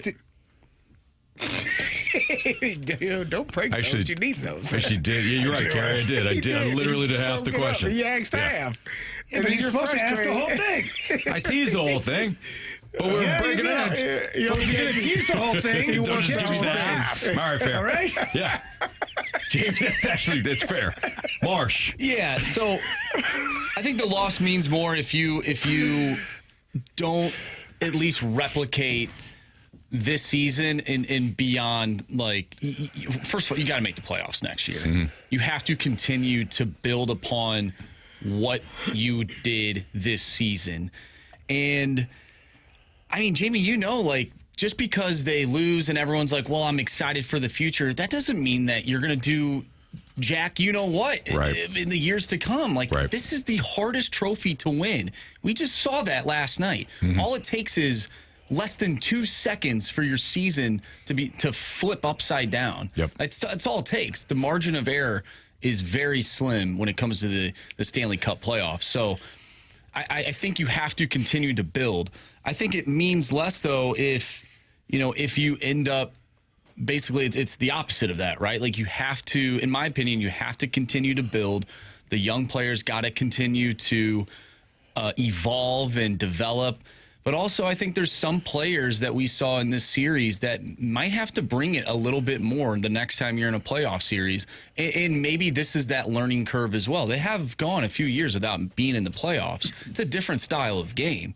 So at least now you know this is what I need to expect, because we're going to bring the physicality. We have to assume the other team is going to match that, and the Jets did that this series. That means you have to win your board battles. You have to get the puck out of the zone. You got to get in front of the net. It's little things like that that ultimately lead to a playoff series win.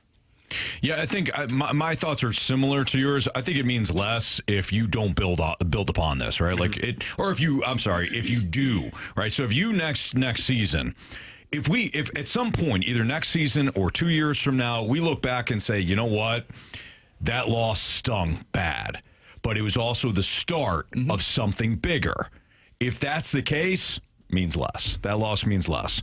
That loss means more if this young, talented group falls flat next year, doesn't build upon it, they start to break up a little bit in the coming years, then you look back and you're like, damn, what could have been? Mm-hmm. And maybe you always look back and say what could have been. But for me, it stings less if we look back and say, man, that stunk, but it led to this. And it winds up being much bigger. For me, it means more if the Winnipeg Jets go and win the Stanley Cup. Like, they are, I think people have to, you got to stop pretending like that's not a damn good team, right? I think that's go for it. I'm not going to give them credit. No, it's ridiculous. Like, you have to stop pretending. Like, they both teams played hard. Both teams, reached their full potential in that series, and one team came out the victor, and the team that came out the victor was the team that has been fighting their ass off the last 6 years. They lost in the first round. They lost in the qualifying round. That's the round where everybody got in, Jamie. You remember, it's like the play-in tournament. And they lost in the second round. Dumb idea. They lost in the second round. They got swept. They didn't make the playoffs, and then they lost in the first round the last 2 years. And this is a team that was the best team in the National Hockey League. So if this team, the Winnipeg Jets, go on and find a way, because they were the best team all year. Only by record. Okay, whatever. They find a way to win. That's all you got. They find a way to win the Stanley Cup. I think it means more because you took that team to the brink of elimination. Now what it does is say, hey, we are right there with the best team in the National Hockey League. We can end without one of our best players. Now, they didn't have one of their best players. He missed the last couple of games, but you didn't have him the entire time. Mm-hmm. So I think it means more if the Winnipeg Jets continue to win and have success, and then you continue to say, this is the route that we need to go. We can't have 4 road games. We got to have 4 home games if need be, because we won all of our home games. And if you got one more, you probably win the series. So you have to be the better team. You have to play more consistent throughout the entire season so that you are the higher seed, so that a team has to come to you. And if you do get to a Game 7, damn it, they're at the Enterprise Center, and we know how that goes. So I think that has to be the mindset. Like, this whole, I get it. I think it's frustrating. I think it stings more if the Jets win the Stanley Cup. I think it does because we look and see what happened. They're not going to. No, I know they won't. I fully believe they're going to get rolled by Dallas. Well, gentleman's sweep.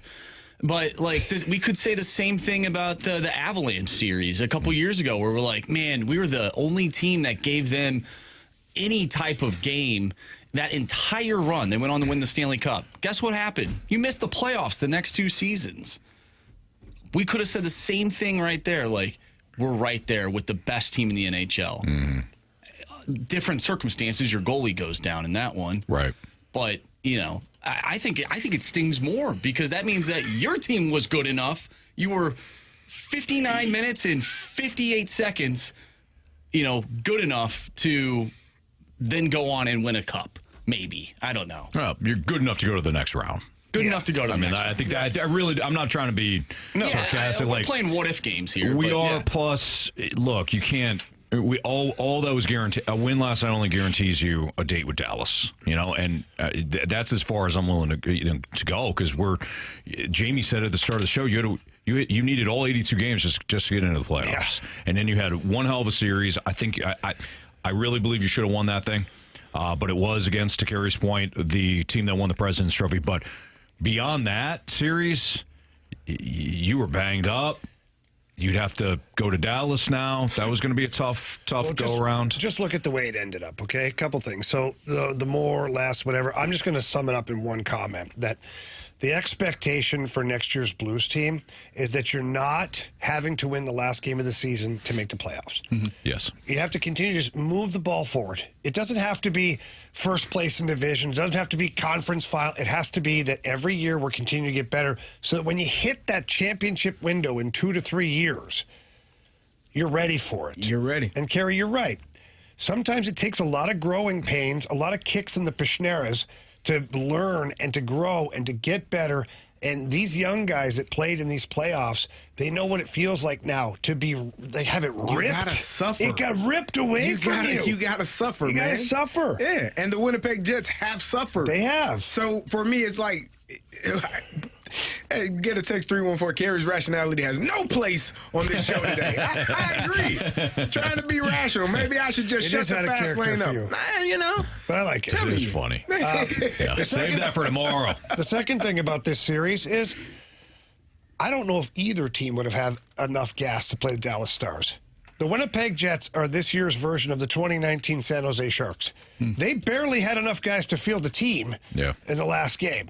And what are they going to look like for game 1 on Wednesday against Dallas? Where Dallas, by the way, they're going to get Robertson and Heiskanen back. Their 2 best players. So flip it, though. What would the Blues have looked like? A lot of injuries mounting up on that team, too. So I think the Jets and the Blues emptied the tank emotionally, physically, everything to try and win that series. The Blues didn't win it, but they'll have that fuel now moving into next season. If they take steps backwards is where there'll be a problem, but I just don't see it where the culture's at right now. And the young guys are so important because the guys that you have that are your future are character players. They're not fluff guys like Timmy Toe Drag in the corner, and then as soon as the game gets rough, they're out of it. No, they're not. Like Holloway goes through players, Bolduc goes through players, all the young Jake Neighbors, like they've got great character to go along with the great leadership. I'm expecting a Blues team next year to be a better team than what we saw this year. Let's not forget, too, they were the best team outside, coming out of the Four Nations break. Like, imagine, though, a full year under Jim Montgomery. Maybe we see what the Washington Capitals did this year. Never know. I don't think anybody expected them to do what they did. Washington limped in last year. Limped into the playoffs last year for the second in the NHL this year. There you go. All right, it's Fast on 101 ESPN. That's unacceptable. We're going to pose a question about the Cardinals that will probably draw an instant no reaction. But, hey, we're going to ask it anyways. That's next on 101 ESPN.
think the worst part of this loss is got to go back to watching the 2025 Cardinals. Oh, Jack, yeah. Ouch.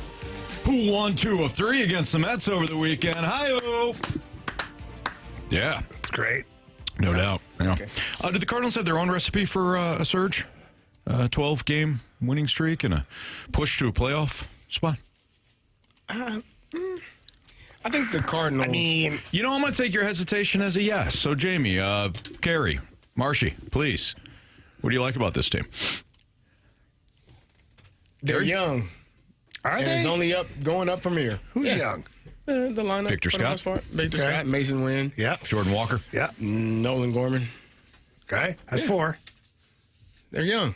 Ivan Herrera, who's due back any day now. He's back in the lineup, you know? Who else is young? Do you accept young-ish? Like Pedro Paez is young. Newt's what, 27? Donovan. 28? Newt, yeah. I don't think that's young-ish. Young-ish. Burley is 26. Young-ish. No. Yeah. Under 25 for me has to be young. What? Well, that's why I said young-ish. So they've got a nice combination of young and young-ish. Burley's 26. You got some young guys. Mm-hmm. Yeah. Okay. Oh, are you serious? God. Andrew Marsh fired his own draft jingle to put on those Cardinals glasses. With that mustache and those glasses, he looks completely... The beard is gone. We are growing a new beard for this St. Louis Cardinals team. He might be wanted. Did you see that catch yesterday by Victor Scott II? He looked like Jim Edmonds out there robbing a ball in Freeze's Landing. Did you see that? I certainly did. Did you see Arenado with an amazing Derek Jeter-esque catch down the third baseline? Almost killed a kid. Literally almost did. I think it was Derek Jeter-esque. The kid's in therapy. Hey, he ran into that net wasn't there. He would have been in section 305. Well, to Carey's point, though, Jeter dove into a crowd. Head first. Yeah, that was just one family. Chin up. There wasn't nobody else around, I don't think. That's what I'm saying. Have you seen Wilson Contreras? His bat's starting to play. He even changed his walk-up song to the Blues power play song after he went to the game the other week, Game 3. It's so come on, the power play dance. It's the power play dance. That's his. And guess what? He's hitting the baseball now. Yeah, he is. Did you see Michael McGreevy? Certainly did. 5 He years. is the future. Did he do this? I don't know if he does that at the plate. We have seen him eat tape, though. Yeah. He'll never do that again, though. He said it was used to awful. do that every day in the morning. Did you? Yeah. The power play dance? Or were you saying touchdown? No. Yo-ho. Oh, yeah, that's right. Yeah. You love that. Yeah, that's cool. That's cool. This team's coming around. They just beat one of the better teams in baseball in those New York Mets, right? No doubt. Took 2 of 3. Mm-hmm. The Cardinals, when they play doubleheaders, they're fantastic. They win. That's true. Should play and when they play doubleheaders, the Blues actually lose that same night. So it's tough. But well, what is it, 0-2? They're 0-2. Yeah, when the Cardinals play doubleheaders. But the Cardinals are 4-0. So it's the Cardinals' fault. A little bit. Are you really surprised? No. Let me tell you something, Anthony. This team's coming around. And by Flag Day, they're going to be back to 500. Okay. All What right. they got? A month and a half? Yeah. You know, Marsh, I appreciate your optimism. Proud of you. You know how long it took the Blues to figure their out? It took a long time. Yeah. It took a long time. We might have to wait a couple months, and it might be less time than the Cardinals. Some tough months here, Anthony, but this team is going to figure it out. Oh, they better win this Once series. they get a new bullpen, they're going to figure it out, Anthony. Oh, they need a whole new bullpen. Are they renovating at Busch Stadium? No, I don't think so, even though they're asking, I think, some fans to... No, I don't know if that was Marsh, if I may, I think what he was saying, Jamie, is new players in said bullpen. Oh, I thought renovating the bullpen. I thought, man, we just did a bunch of things. No, I think that's fine. And plus, that money's going down to that pitching machine down at in Jupiter. Is it a new pitching machine? No. Is it used? It's that little one you push down and it pops up. The ball.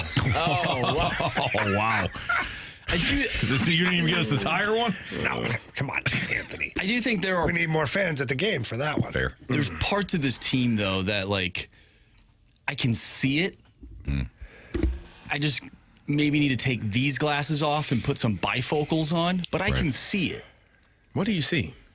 I just see red right now. Oh, okay. Do you see a Blues-related surge It's in your going to visions? happen in late July after the trade deadline. They're going to get rid of some people, and somehow, some way, something's going to happen, and the Cardinals are going to find themselves in the playoff like the mix. Detroit True Tigers? or false? Are you picturing the Detroit Tigers of a year ago? July 23rd. July 23rd. 6-game win streak. Wow. They're back in it. Okay. All right, good. It looked like that hurt. Nice. It Yeah, did, a little yeah. bit. I had to take you all went like that this. brain power. Did your My neck elbows hurts now. like crack? Was that you or is that CD's knees? My neck hurts a little bit. I'm trying, man. Okay. I'm trying to get this team back, just back in the good graces of this city. Okay, good. No. So, quick question following that. Sorry, Marshy, are you done? I'm surprised you have questions for him. Enough for Marshy. After the way he laid that out. Man, that was painful. No question for Marshy. But do you think now things got tougher for the Cardinals based on the Blues? Yeah, because all the fan base is gonna do is turn around and go, "Oh, it's you." No, they can go to games now. They were so excited about the Blues. Like, yeah, Blues. 20,000 people that couldn't go to baseball games. Anthony, what the hell? 18,000. They couldn't go. They couldn't go. They were going to hockey They games. absolutely could have gone. Anthony, you can't do both. Outside a Friday night, you couldn't. You can't do both. Friday night, you couldn't. There you go. So 18, you got 18,000 people right down the street. Automatically. Yep. Automatically. This is what I'm picturing, right? Oh, Blues, you broke my heart, but man, what a run. What do we got here? Oh, God. It's you. It's kind of what I'm picturing. I was just going to walk down the That's a street. real question. But now it's 18, not. how many? 18,000. Hey, you asked me earlier today, are you surprised? Are you surprised? No. You ask a serious question, Yeah. and we take this puppy off the rails. Yeah. But like CD said, no, it's safe to go down to the ballpark again. You can go down there. Well, you can go down to the ballpark again. It's Fast Lane on 101 ESPN. 314-399-9646 is the Air Comfort Service text line. If you want to play in the Gauntlet, Gauntlet's coming up next.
warriors. 4 categories, 1 challenger. Can you survive the Gauntlet? Brought to you by Blue Note Roofing. Roofing, siding, and gutters. Visit BlueNoteRoofingSTL.com for a free inspection.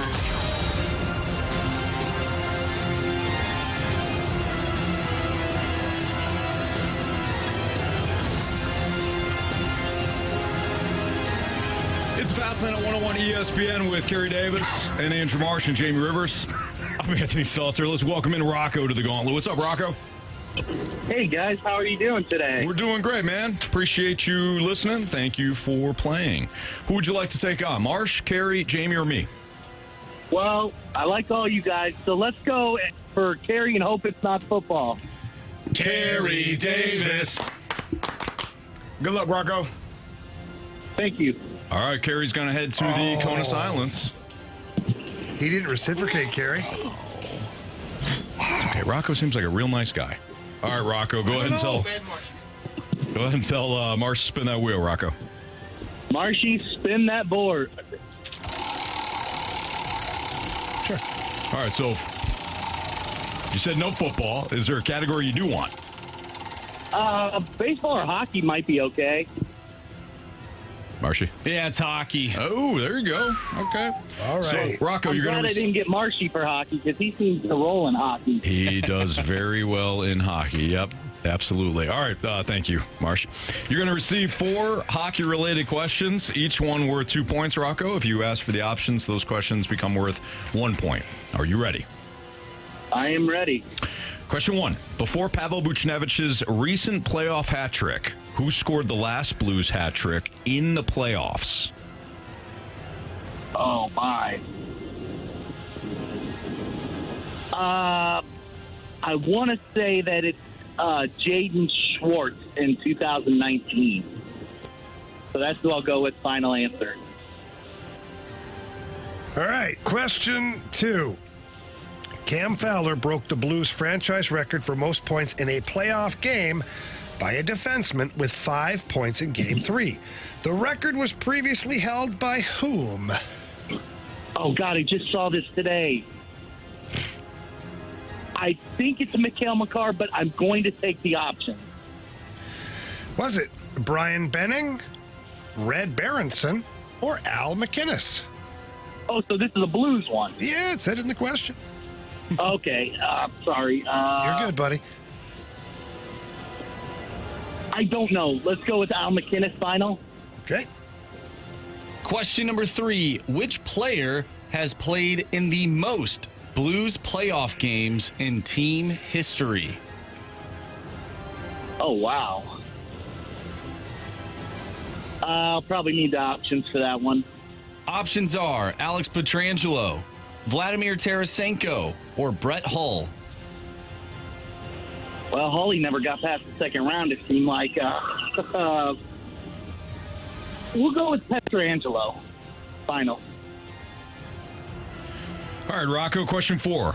Only 2 Blues in franchise history have scored multiple overtime goals in the same playoff year. Pierre Turgeon did it in 1999. Which other Blue did it in 2016? Oh, I was hoping you were going to let me pick Pierre Turgeon.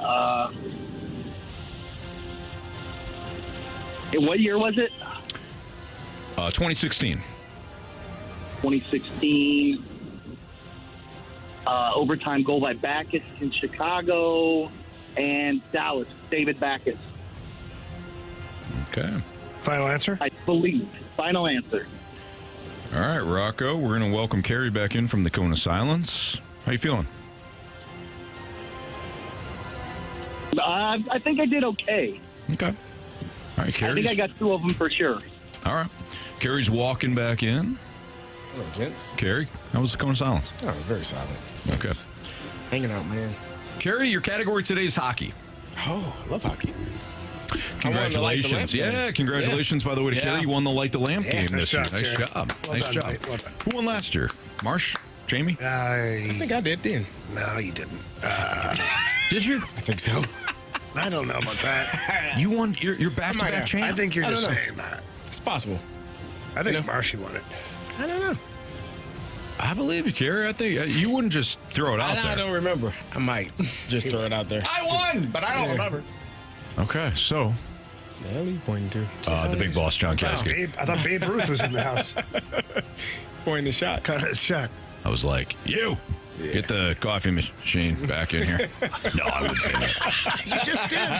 You just did. Don't worry, he's not listening. At least for another couple of minutes. It's only a 30-second delay, right, Marsh? Anthony, he'll listen to the podcast. Hang on, hit the dump button. Yeah. All right, Carey, come on. Hockey it is. Jamie. Right. Back at lunch. Before Pavel Buchnevich's recent playoff hat trick, who scored the last Blues hat trick in the playoffs? Man, whew.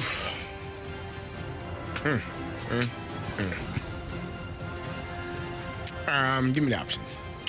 David Perron, Vladimir Tarasenko, Jaden Schwartz. Let's go with Jaden Schwartz. Final answer. All right, Carey, question number 2. Cam Fowler broke the Blues franchise record for most points in a playoff game by a defenseman with 5 points in Game 3. The record was previously held by whom? Jamie. No, okay, I'm sorry. It's close. Close. Had 2 points in one game in the playoffs. Okay. Yeah, I mean, closer than some guys. Closer than me. Yeah, some guys. Same. For now. By a defenseman, you said? It is, yes. By a defenseman? Correct. Okay. I just said the same thing. I thought you were talking to him. No. Hell, you were looking that way. I was Listen, talking to buddy, you. I have eyes in the back of my head, okay? You have to if you're a defenseman. You have to. Or if you're married. Or a parent. Yeah. Options. Is it Brian Benning, Red Berenson, or Al McInnes? Brian who? Benning, Red Berenson, or Al McInnes? I don't know if I've ever heard of old Brian. And if I go by the Stalter method of winning games, we'll go with old Brian, him. Benning. Final answer. Question number 3. Which player has played in the most Blues playoff games in team history? Oh, man. In team history? Well, who was here when they were in the playoffs a lot? Jamie Rivers? You playing a lot of playoff games? I don't know, Carey. I'll take the options again. Options are Alex Pietrangelo, Vladimir Tarasenko, or Brett Hull. Brett Hull was a name I wanted to say. That feels like it's too obvious, and if I go with the Stalter mindset again, could be putting myself in a bit of a pickle. But I'll go with Brett Hull. Final answer. Final question, Carey. Only 2 Blues in franchise history have scored multiple overtime goals in the same playoff year. Pierre Turgeon did it in the 1999 season. Which other Blue did it in 2016? Options.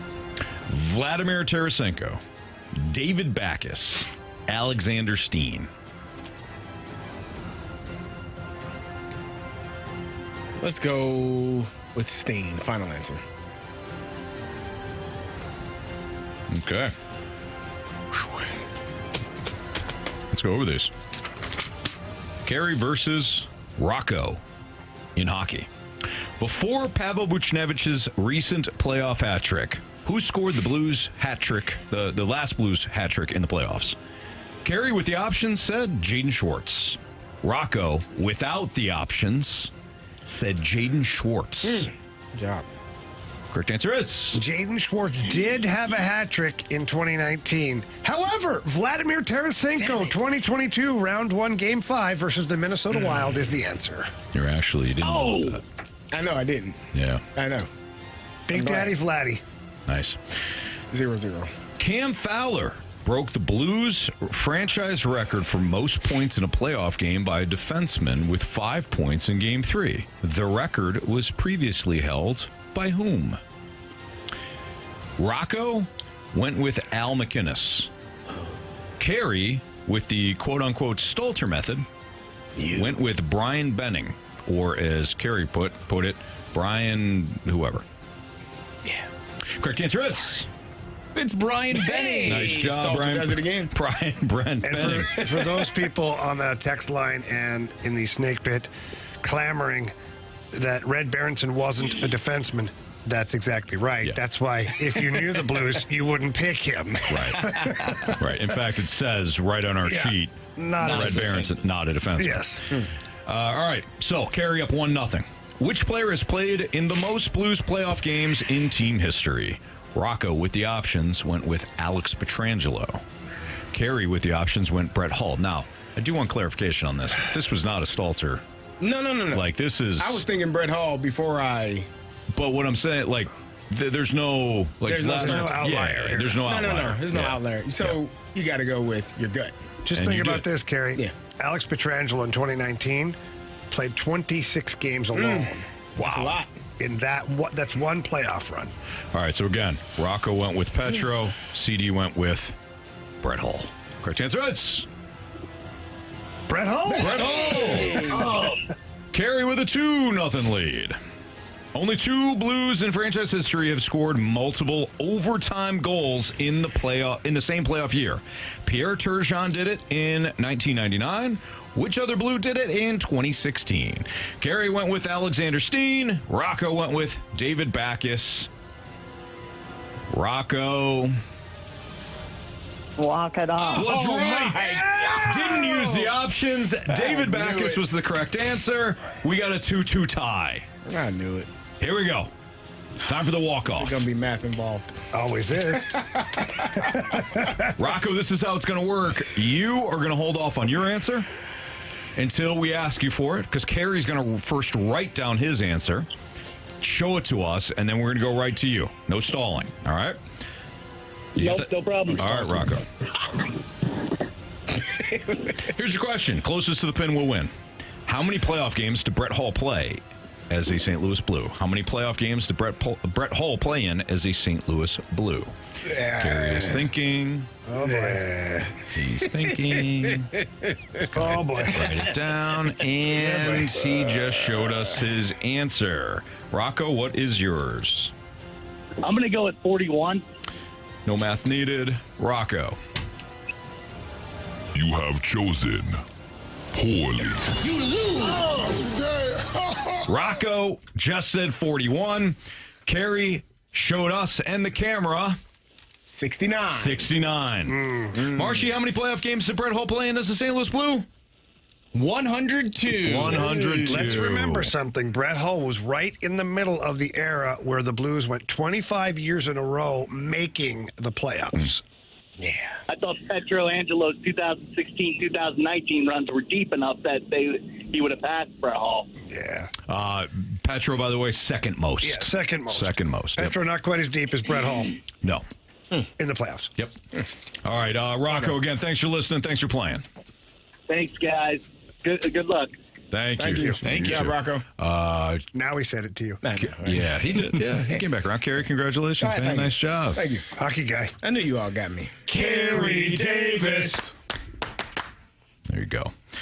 Justin Tucker of the Baltimore Ravens, not Carey's Baltimore Ravens. No, say what you said earlier.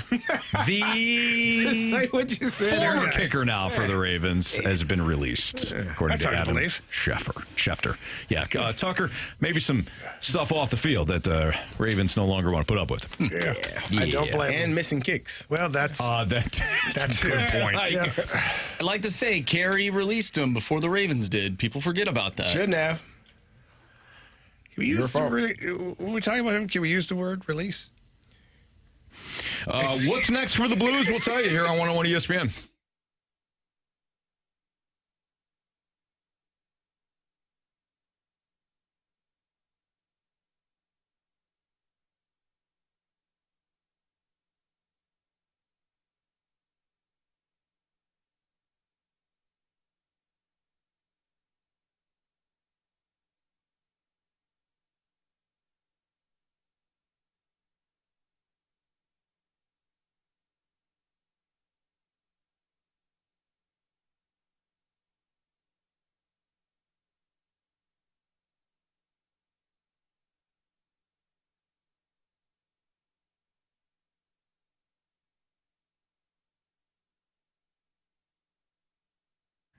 Hey, it's Carey Davis with a big deal from Window Nation, and now you can save big during Window Nation's semi-annual sale. How big? 60% off and a free exterior door when you get a whole house of windows.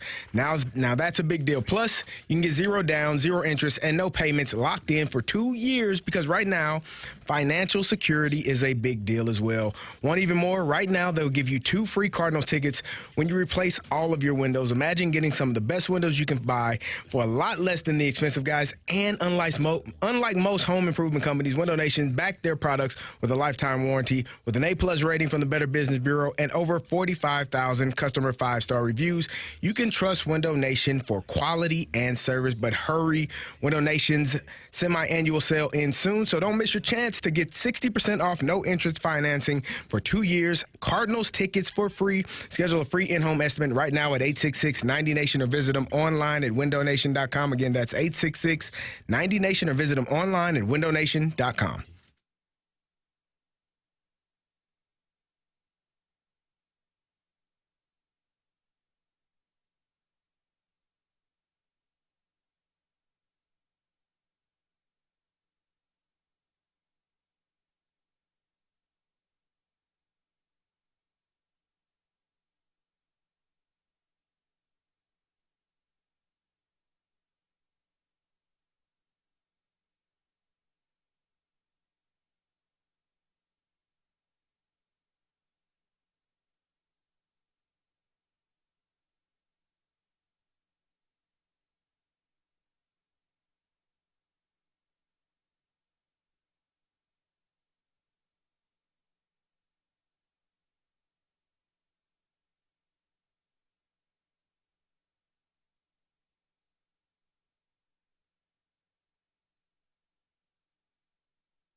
I'm the big picture kind of guy. I'm glad we got to the playoffs and did what we did. We got Monty for years.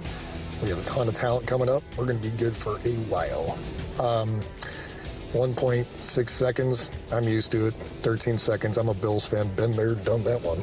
Oh, wow. That was Kevin who left us. Scott Lee Heating Company. Yeah, sure that wasn't Donnie. We heard him earlier on the show. Yeah, we did. Yeah, he was speaking through Jamie's phone. Also a Donnie Bills Fandango. fan? Yep. Yeah, wow, that's rough. Now, Marsh, do you want to share with Glass of what you told me when I walked in today? Oh, wow. I heard it too. Oh, yeah. I thought it was a cheap shot. I thought it was actually a realization from Marsh. It was a ricochet. It was. No, it was it was totally a ricochet. Realization.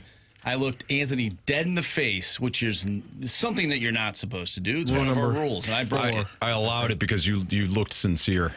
I looked you dead in the eyes and I said, Anthony, Now I know how you feel when your Falcons blew that Super Bowl. That's harsh. Yeah.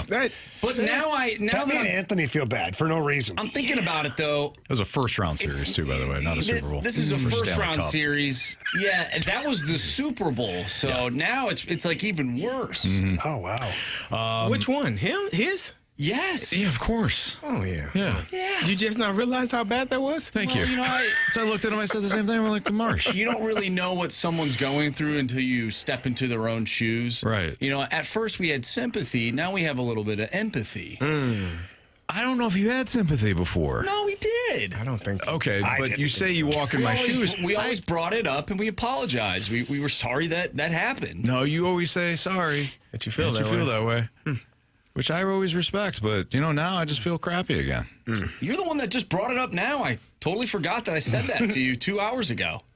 Well, it stayed with me, Marsh. It stayed with me. Things like that will. Much like this game will for some people, but not others. Not because others. There's a lot to look forward to. Yeah, that's called the transition in the profession, boys. Nice job, Marsh.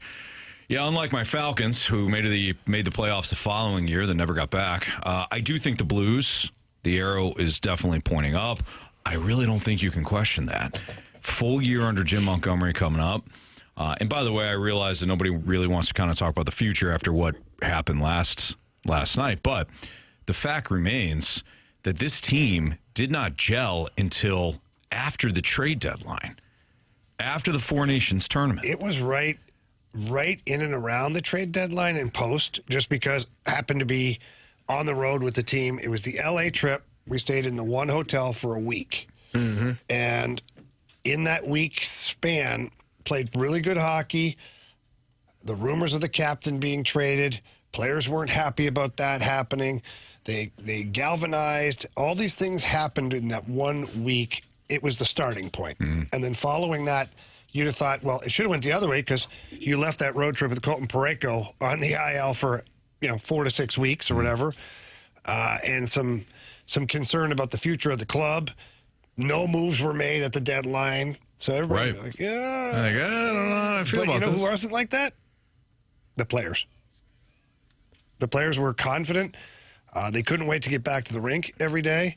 And it was just a different environment. I've been around this team for a number of years now. And I can tell you, I think I said to you guys, I'm going to miss being around the guys. Mm-hmm. Not just the players, the equipment guys, the trainers, the coaches.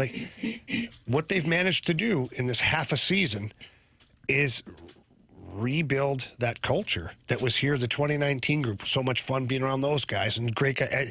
Anybody on that team could go for dinner with any other guy on the team, and it was no big deal. Yeah. And you don't always, Carey, you don't always get that on a team. Doesn't mean everybody that they don't like each other. You just don't always hang out with everybody. Yeah.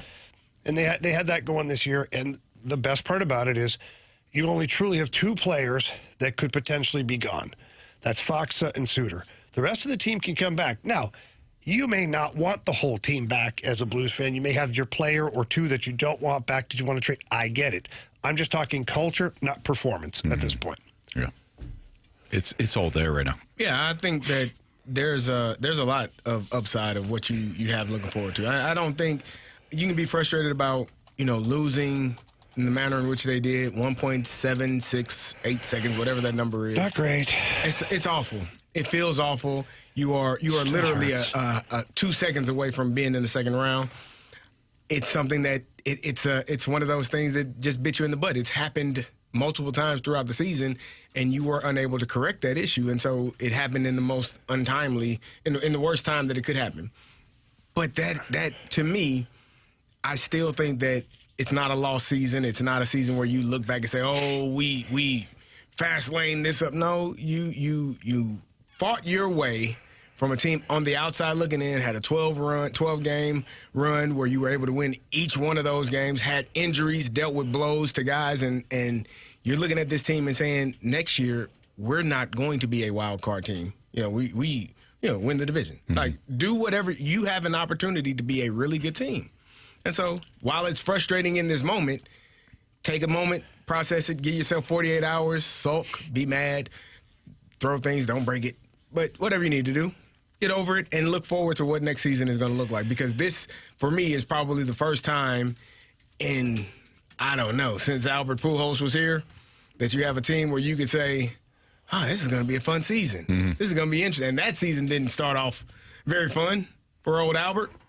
Did down the stretch, but that's 3 years that haven't had a team that you're looking forward to in the offseason. And the subtle difference, I don't even subtle, the difference between that team you're talking of and this Blues team, the Albert Pujols team we celebrated because Albert Pujols was monumental in that run. Yes. And Adam Wainwright, Yachty, all of your oldest players. Correct.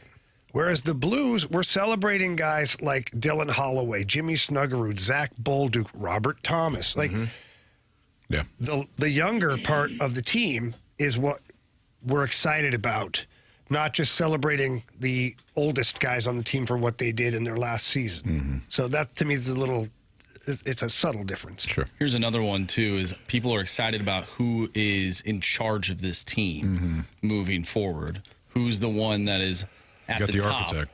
You have the architect and you have the leader, right, in Jim Montgomery. Right. Not so sure if people could say the same thing about the team down the street. I think listen, Marshy, whether that's true or not, right? Like whether the actual thing is true, if Al is not as good as Monty and Mo is not as good as Army, whether that's true, and it might be, it's the perception that it is. 100%. And that's kind of what I'm alluding to is the perception, not so much the fact of the matter. It's the perception. There is one fact, though, is that one team has shown that they are willing to be aggressive at all cost. And Army's had some misses. Let's just be honest. How many guys did he sign in the offseason that are still here right now? Mm-hmm. Like, he got rid of some guys. He moved out. He had to make some pivots. But then the ones that he got right, the Holloway, the Broberg, those situations, the Saad termination, Bolduc more ice time, it's aggressive. And I think that's what people like, is they don't want a team to be mediocre or less than, yet, holding the same pattern. Like, can't keep doing this with not a different result. Well, you can. Well, it's like being at the plate. It doesn't work. And not swinging at strikes. Mm-hmm. Yeah. Even if you swing and you foul it off and you're out, you tried. Right. With the same approach over and over and over again. How about this? Don't expand your zone. Yeah. Just a thought.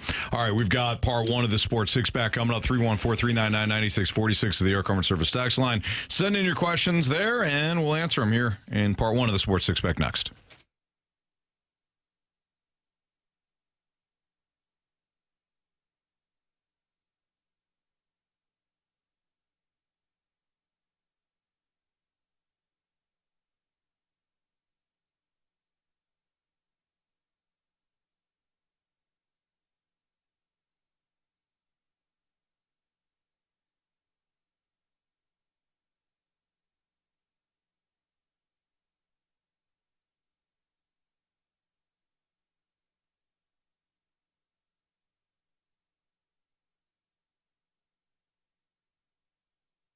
Stanley Cup Playoffs keep going here, and I am on my Circa Sports Illinois app. I'm checking out the Florida Panthers and the Toronto Maple Leafs. It's going to be one heck of a series. However, the Florida Panthers on the money line are at minus 119 right now. I like that play. I'm going to get on my Circa Sports app and get over there and play that. Why? Because Circa Sports has the best odds as well, which means the biggest payouts for you.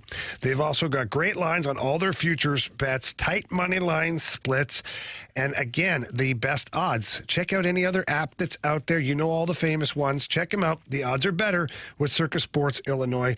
They also have high betting limits for anybody who wants to get a little adventurous, and it's super user-friendly, and they've got all the things you love. They've got your matchups, your player props, your parlays, you name it, they've got it over at Circa Sports Illinois. So please don't miss out on the action. Download Bet Like a Pro with your Circa Sports Illinois app today and join in on all the excitement.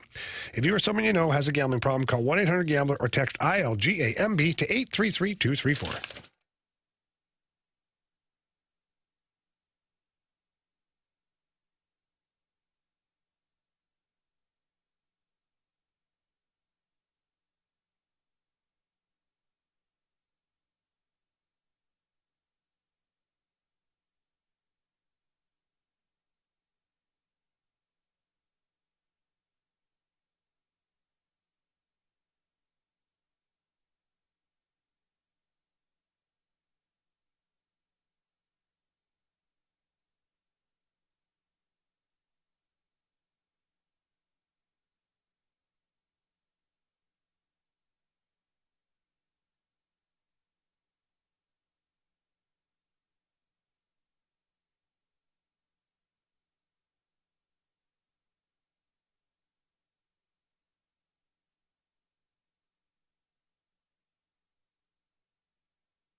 101 ESPN Sports Center. I'm Andrew Marsh. It's time for a Sports Center update driven by Johnny Londoff Chevrolet and Johnny Londoff Autoplex. The Blues lose last night in Game 7 against the Winnipeg Jets. 4-3 the final in double overtime. We have been taking your mic drops, your Scott Lee Heating Company mic drops. We'll play those later in the show. Also, send in your text about your St. Louis Blues to the Air Comfort Service text line. Let us know how you feel. 314-399-9646. We are also about to do the Sports Six-Pack, so get those questions in as well. We'll talk about the Blues, the Cardinals, who took 2 of 3 over the weekend against the Mets, and, of course, perhaps the Battlehawks as well. So we have our Sports Six-Pack coming up next. I'm Andrew Marsh, and the Sports Center update is driven by Johnny Londoff Chevrolet and Johnny Londoff Autoplex. See them at londoff.com. Chevy, together we drive. Are you kidding me?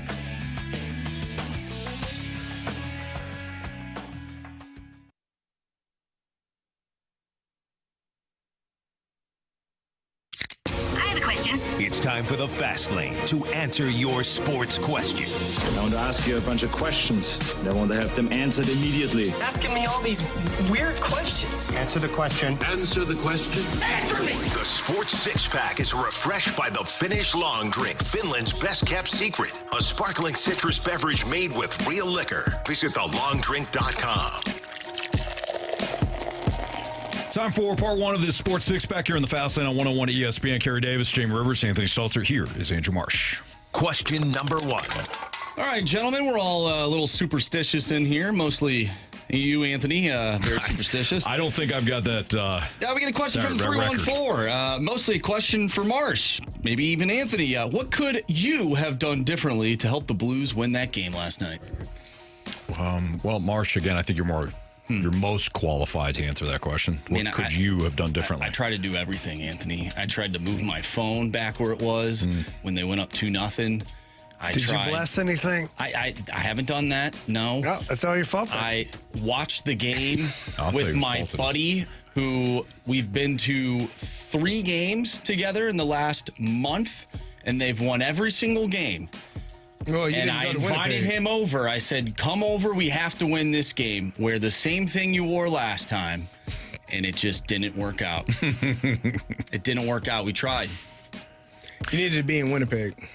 So we thought about that, actually. We looked up ticket prices on Friday night. How'd that go? After, had a little bit of the Joe Boo juice going, Anthony. I can see that. I can see that Marsh with his buddies. Like, we should go. We should go. I've done it before where you just, random trip somewhere, and we thought about it, but it didn't come to fruition. Yeah. But it is what it is. Yeah, I think 2 people are to blame when it comes to the superstitious aspect of it. One is Jeremy Rutherford. The mics were off earlier, so we will not share what he said, but if you download the podcast, you might be able to hear it. And Alex Ferrario, who said, and I quote, "That's a dagger," when it was 3-1. And I love Alex, my Italian brother, but I don't feel like that was a dagger. He's been around BK long enough and seen many BKOs. Yeah. To never do that. I texted BK. I said, I will never bring up the BKO again in like a bad light. Yeah. After what transpired last night. Yeah, instead of the BKO, it was the Ferrario. Yeah. Man, that's a tough. shame. What happens to Joe Boo? Like, do they put him in the Hockey Hall of Fame? They burned him. Whoa! What? Are you serious? Didn't do his job. Get the hell out of here. Oh my God! I think he did his job. He got into the playoffs. No, he didn't. Really? Oh, Is he retiring? Oh, I'm sorry, guys. Did he get rings for making the playoffs? Is he one of the guys that you brought up that fans would like to trade away? I don't like what's going on After here, you, Jamie. Joe Boo. Remember that? Wow. Do it myself. That's right. Do it myself. It is true. Pedro Serrano eventually had to tell Joe Boo to. That's right. Go fast Move lane on, man. himself. Gotta move on. Get up out of here, Joe Boo. We're done with you. If you know how me hit curveball, I say fast lane you, Joe Boo. I don't like that. I do it myself. Why? What did he do? What do you mean? He helped this team get to where they need somebody to rally around. Marshy, how many rings do you wear for making the playoffs? How many rings? I don't have any rings. No, but if you made the playoffs, would you wear a ring? Would you order the rings? Of course not. No, I wouldn't burn Joe Boo, though. Do you want a ring or not? No, but like... You don't. We're not burning the little guy. Okay, sorry. We'll throw him in the ocean. We'll drown him instead. Man, holy smokes. No. I don't like it. See, guys, I don't want to be a part of this. I'm emotional still. I apologize. Oh. Man. Wow. Yeah, wow is right. All right. I'm emotional. My bad. Just back over him. I get it. Okay. Marsh. Feels like we'll just move on. Yeah, that. question 2. I don't know what else to say. Question number 2. I don't know how we move past this. There's no transition. All right. Why don't we talk about someone that wasn't in the locker room with yellow eyes? We'll talk about someone that was on the ice. From Grant Francis Fan Club, what is your concern level with how many 50-50 battles Jordan Kyrou lost this series? I don't know. What do you want me to say? So what do you want me to say? So you're not concerned because it's not something. I didn't say that. Oh, okay. I want you to tell me how to fix it, Jamie. Yeah. How does it get fixed? Here's what I've learned. I want you to fix it. Here's what I've learned over the entire tenure of Jordan Kyrou's career as a St. Louis Blue. No matter what you say, half the population hates you. Mm-hmm. If you say Jordan Kyrou needs to win more puck battles and he should do this, and so he's the top scorer. He scored 35 goals for your team. He'd say, okay. And then if you say, hey, you know what? He's a dynamic player. He doesn't win puck battles. You're an idiot. So can't please everybody. You can't. Now, would I like to see him dig his heels in more?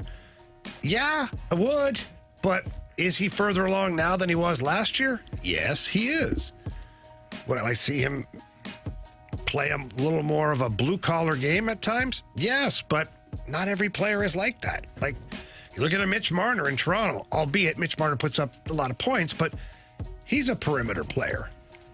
Nylander is a perimeter player. You would argue, well, they're better players. I'm just using quick examples that are popping into my head right now. So Jordan Kyrou has to continue to round out his game to be a complete hockey player, and that means playing playoff-style hockey. Question number 3. What? Your face. What do you want me to say? Come on. You see that meme of Ben Affleck? Oh, where he's like, yeah, that was you.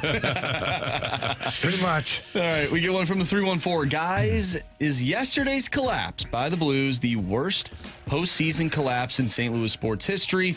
I haven't felt this bad about a loss since 2005 versus the Astros or 2012 versus the Giants, where the Cardinals blew leads. The 2012 loss to the Giants, I think, is closer to this than 05, in my opinion. Yeah. Because you were up, what, 3-1? 3-1, Lance Lynn on the bump versus Barry Zito. And you threw that one away. Mm-hmm. And then had to go back to San Francisco and want to lose in the series. And I believe that was the Mitch Morse Ishikawa series. Was it not? That was 2014. Okay, my bad. But so 2012 was the Scudero Matt Holliday series, where Holliday went in a Scudero and Giants got all whatever. That was a bad collapse.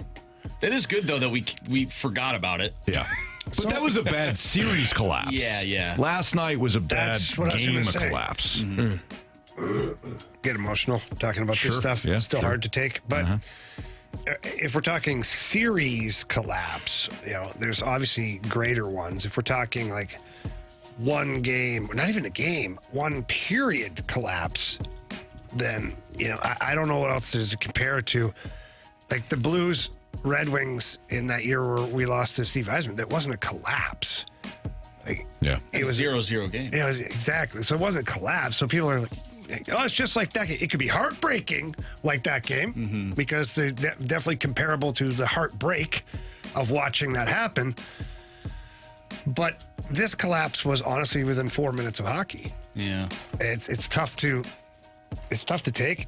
It's tough to digest. I don't know if there's a bigger. I can't think of one in a short period of time like that. There's got to be a home run that somebody gave up somewhere to where they lost the game. Is Chicago to run? Yeah, but I mean, even more than that. Maybe you compare it to like giving up like 30 points in the second half in the March Madness. Who was it just a couple of years ago? You got the ricochet. Wow. What do you always say? What do you always say? That's exactly right. He's hurt, so he comes in here, and it's like, we're not hurting, too. We're not hurting, too, that the Blues lost. He's got to come in. He's got to bring up 20. He's got to bring up 28-3, and you're Illini. Thank you. 30-0 run. Who was the pitcher a couple of years ago in the wild card game? Give up the dinger to end the game. Oh, that was Alex Reyes. Yeah. Yeah, there you go. That was a tie game, though. What about? So was overtime. That's a tie game, too.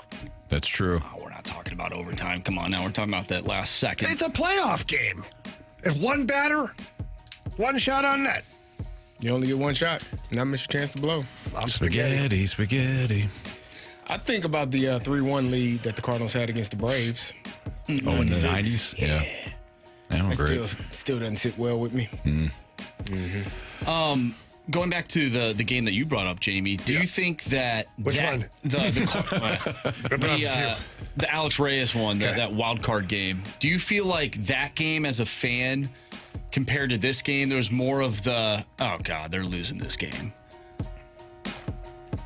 With that Cardinals game, when he came in, based on, he was an all-star that year, but like the second half was not good. Yeah, I remember the game in Milwaukee where one of their first baseman, one of the 900 that the Brewers have had, I don't think it was Rowdy Tellez, was it? Took him deep. I think it was somebody else. I think it was a different first baseman. Was it Vogelbach? Vogelbach. It was the softball player. It was Vogelbach, I think, that took Reyes deep in that season. Same build. Vogelbach or Tellez. Right. One of the two. You're right, Marsh. Like, you kind of felt that was coming. But 6-on-5. 6-on-5 has been a problem all year. It's true. So, I don't know. I think it all sucks, Marsh. It happens. And I don't like that you have grouped our pain, carrying my pain with your pain today. It's just not. I'll find one for Jamie to make you guys feel better. I don't think he's got one. For what? Sports. No. I'm always in pain, Anthony.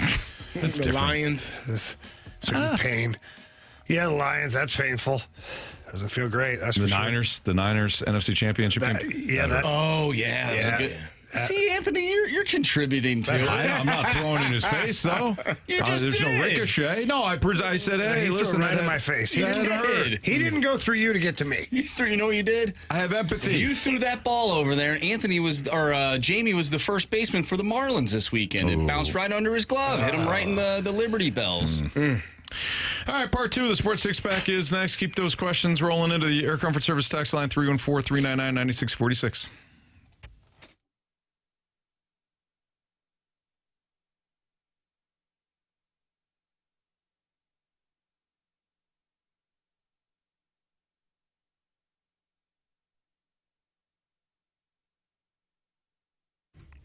If you've ever had a remodeling project done, chances are you did it during vacation. And if you got the wrong remodeling crew in your house, there's no telling what they can do and what you can catch on camera, right? Well, why don't you hire the right remodeling company?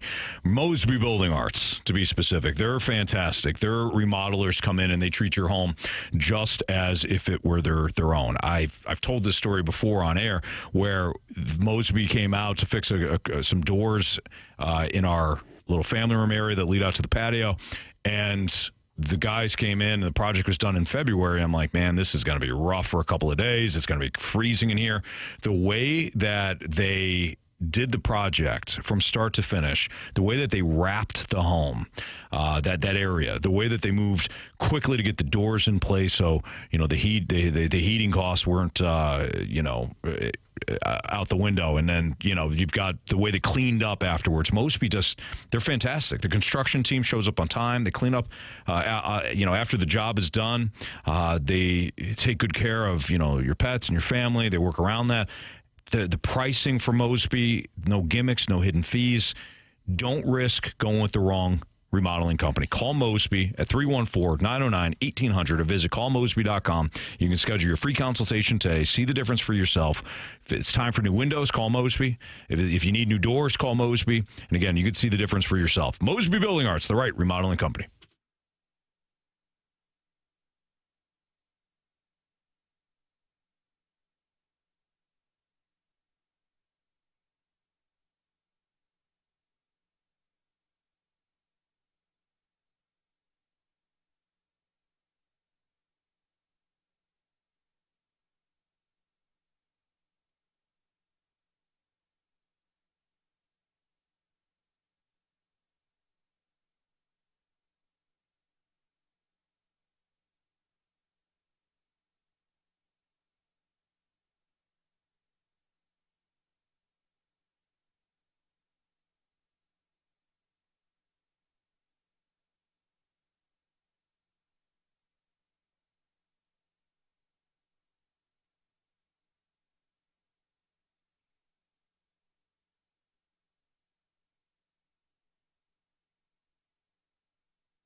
It's time for the Fast Lane to answer your sports questions. I want to ask you a bunch of questions. And I want to have them answered immediately. Asking me all these weird questions. Answer the question. Answer the question. Answer me! The Sports Six-Pack is refreshed by the Finnish Long Drink, Finland's best-kept secret. A sparkling citrus beverage made with real liquor. Visit thelongdrink.com.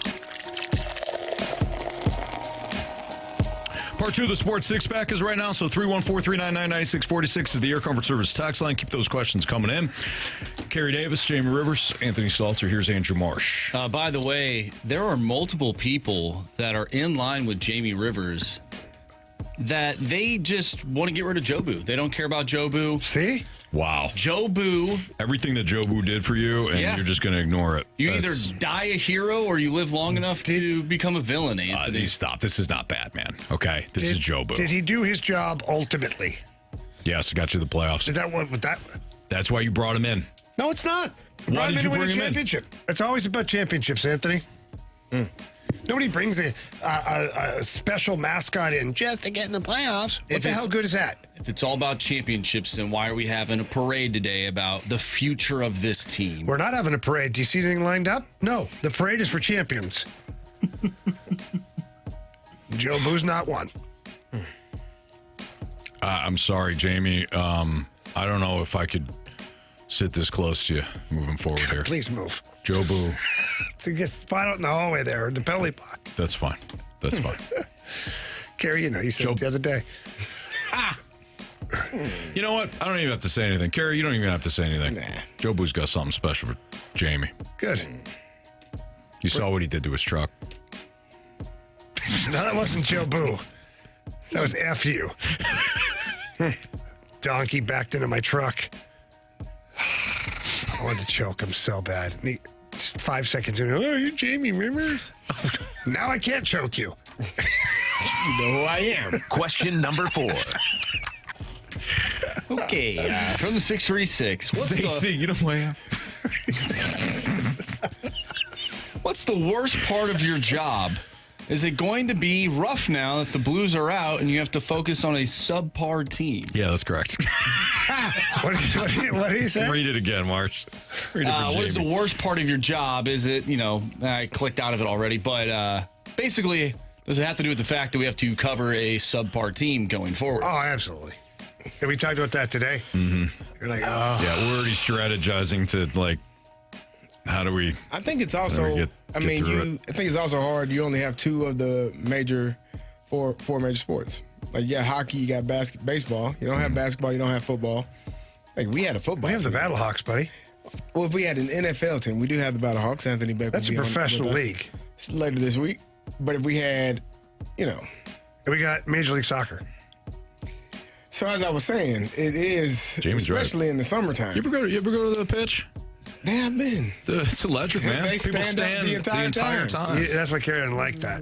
I can't see. That's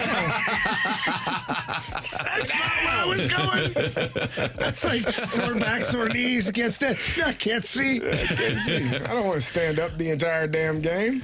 It's part of the fun. That's part of the experience, man. Yeah. Sit down. Watch the game.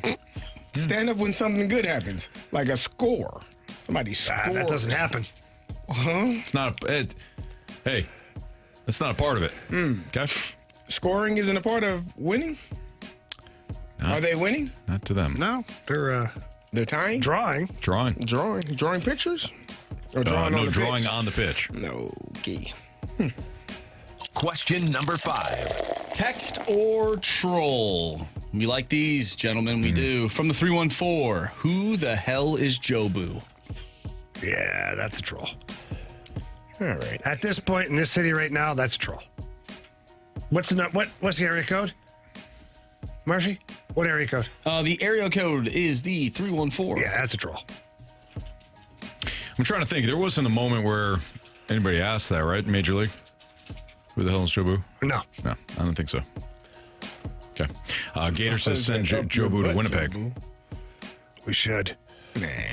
So they can go win a cup? No, so he can fail them too. Wow. You know, he didn't actually win it. Yeah. For they didn't the tribe. win. They didn't win. We should have known. Yeah. We picked the wrong damn guy. Right. Well, actually, we didn't pick him. He picked us. Did they make it to the ALDS? Didn't Winnipeg sent him to us? They just made the playoffs and they what lost if Winnipeg in the first sent round. him to us, knowing that Joe Boo's past, his past is filled with just getting in the playoffs, and then that's it. It does make sense. Yep. They had their own issues. White hair, white clothes, white out. No. He had the white cigarette. A lot of things leading back to the Jets. This is all making sense now. Connor Hellebuck was a problem, and this was their answer. Yep. They knew it. They said Joe Boo's stronger than Connor Hellebuck's demons for at least the first round. Wow. I'm with Jamie. Their intention was to break our hearts the entire time. We're going to drown this guy. Oh, my gosh. Do we burn him first and act like we're trying to save him and drown him? Yep. What the hell? Carey? I mean, if you light someone on fire, you can technically. I mean, not some. I mean, if you light Joe Boo on fire, yeah. and then you try to save them, but you drown them, are you really Are you really at fault? I don't know. I think Joe Boo's listening. I saw Joe Boo. I saw Joe Boo. What's he going to do? Get us to the playoffs and then lose in the first round? Break my heart again, Joe Boo? Did Joe Boo not clear the zone? I'm sorry. No, you're right, Carey. No, he has everything to do with it. I think so. All those bounces. All those bounces. That's how it happens. Stick break? Stick broke. Ehlers whiffs. The puck miraculously goes right back to him. Right. He did whiff. And then he snaps one tape to Connor, who one touches it back to the middle. Do you think they did that on their own? You think Joe Boo did No. Yes. Yes. Yes, we do. Wouldn't Joe Boo have the foresight, though, to know that Jamie Rivers would want to burn him and then drown him in the Mississippi River? I overlooked that. Who really knows? I think that Joe Boo, to Jamie's point, has been in on it the entire time. Or he doesn't know. And that makes him stupid. Yeah, exactly. We got there. It happens fast, man. We landed the plane. Yep. I go back to what he doesn't look very smart either. What Marshy said. Die a hero. Live long enough to see yourself. He's dying a hero. He's not Batman, guys. Not a hero. Come on. He's not a hero. I think he's living long enough to see himself become the villain. Got us in the playoffs. What a hero. Yeah, no, I'm with Jamie on this one, 100%. If that's the case, then the Cardinals would all be heroes for just getting in the playoffs all those That's years. right. Yeah, you shouldn't be complaining about the Cardinals if you're celebrating Joe Boo and his efforts. What do we learn from round one of the NHL Stanley Cup Playoffs? Joe Boo's fault. That's next on 101 ESPN.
It's a Fast Lane on 101 ESPN at 5:06. Your time check brought to you by Clarkson Jewelers, an officially licensed Rolex jeweler. Jamie, what's the biggest thing that you feel as though that we've learned in round one of the NHL playoffs? And I'm talking about the entire NHL playoffs, not just our Blues. Yeah, the biggest thing that I've learned is that you got to play full 60 minutes every game. I mean, you look at some of the, if we just keep it local here, you look at the first two games in Winnipeg. Third period was a miss for the Blues. End up losing those games. Third period, Game 7 was a miss. End up tied up, losing in double overtime. The Dallas Stars down by 2 goals in the third period. Colorado comes back. Like, there's so many games that teams have come back in the last little bit. Florida end up squeaking through Tampa, tying the game and then scoring the game winner like 90 seconds later. Yeah. So you just don't have.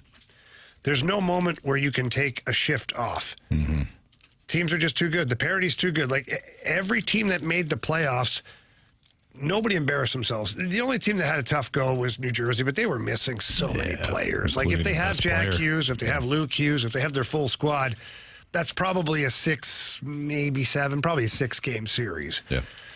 But everything else, man, has been pretty, like, even the Minnesota Wild, they pushed Vegas to the brink. A couple of really close games, overtime game. Ottawa, 2 overtime games that they end up losing. If they win that, maybe they win the series. So, to me, it's playing a full 60 minutes or 70 or 80 or 90 minutes, whatever it takes to win, and showing up every single game. Did you see an on-ice theme, though, too? Because we remember... Yeah, net front. Okay, there you go. Because, like, we had... It wasn't that long ago where we were talking about the oak trees for the blue liners. Same thing holds true. Yeah. It just holds through. Physical hockey wins championships. The Florida Panthers have a very skilled team, but every single one of their players can play physical. And that doesn't mean running a guy through the boards. It means willing to get to the front of the net, play physical with the puck too, driving the net front, forcing the defenseman to play you, try to match your physicality. So teams that are built for the playoffs, big bodies, that are good sticks defensively, those teams are going to have success in the playoffs. All the high-flying... look at the Colorado Avalanche.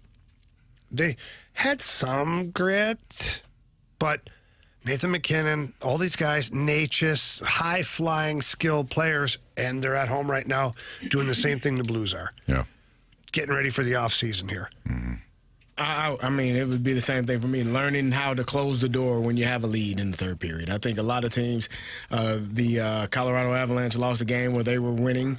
The Los Angeles Kings lost a game in overtime. Like, the Blues obviously lost.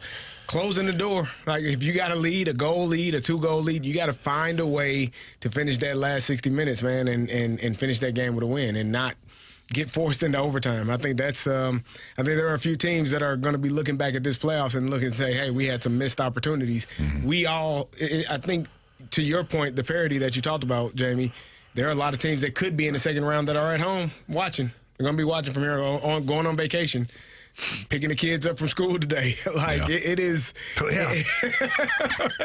Yep. Like, you gotta. What time? What school? What school is it? And what's this so bus you picked line? up your What's gear this morning, honey, but Junior needs to be picked up at school. 3 o'clock. Yeah. So yeah, it's I think just learning how to finish the game the right way, and if you have a lead, learning how to close the door. Do you guys like a certain team? I know coming in, Jamie, I think you and I both selected Florida. I mean, they're just built. Marsh, you liked somebody that got bounced. Yeah, they got smoked. Yeah, it was Tampa Bay Lightning. Yeah, that's right. And the Kings. I like the Kings over Well, the Kings should Edmonton. probably still be going, except their coach is a moron. And you like the Blues, and I wanted more on that, but you like the Blues. So yeah, like, I had you were a the kiss of death. PK Subban-esque bracket. Okay, so you were the kiss of death on most of the first round teams. I had Vegas winning. Yeah, that's one. I think I had Colorado winning. Yep, Blues. I had the Habs winning. Habs. Who else did I have winning? Lightning. I had Ottawa I think I only winning. got one Ottawa. wrong. I don't know if I think I got two. I'm telling you, I had a PK Subban-esque bracket. I got 2 right. Who was the other two? Who was the other one? I had Vegas correct, and I had Carolina correct. I went with the upsets. And now you're upset. Very. I'm upset about the Blues. I'm not so much upset about the other teams. Rest of the teams because it's good hockey. Now, you're talking about a moron. Yeah, Jim Hiller. That cost Rob Blake his job today. LA Kings GM.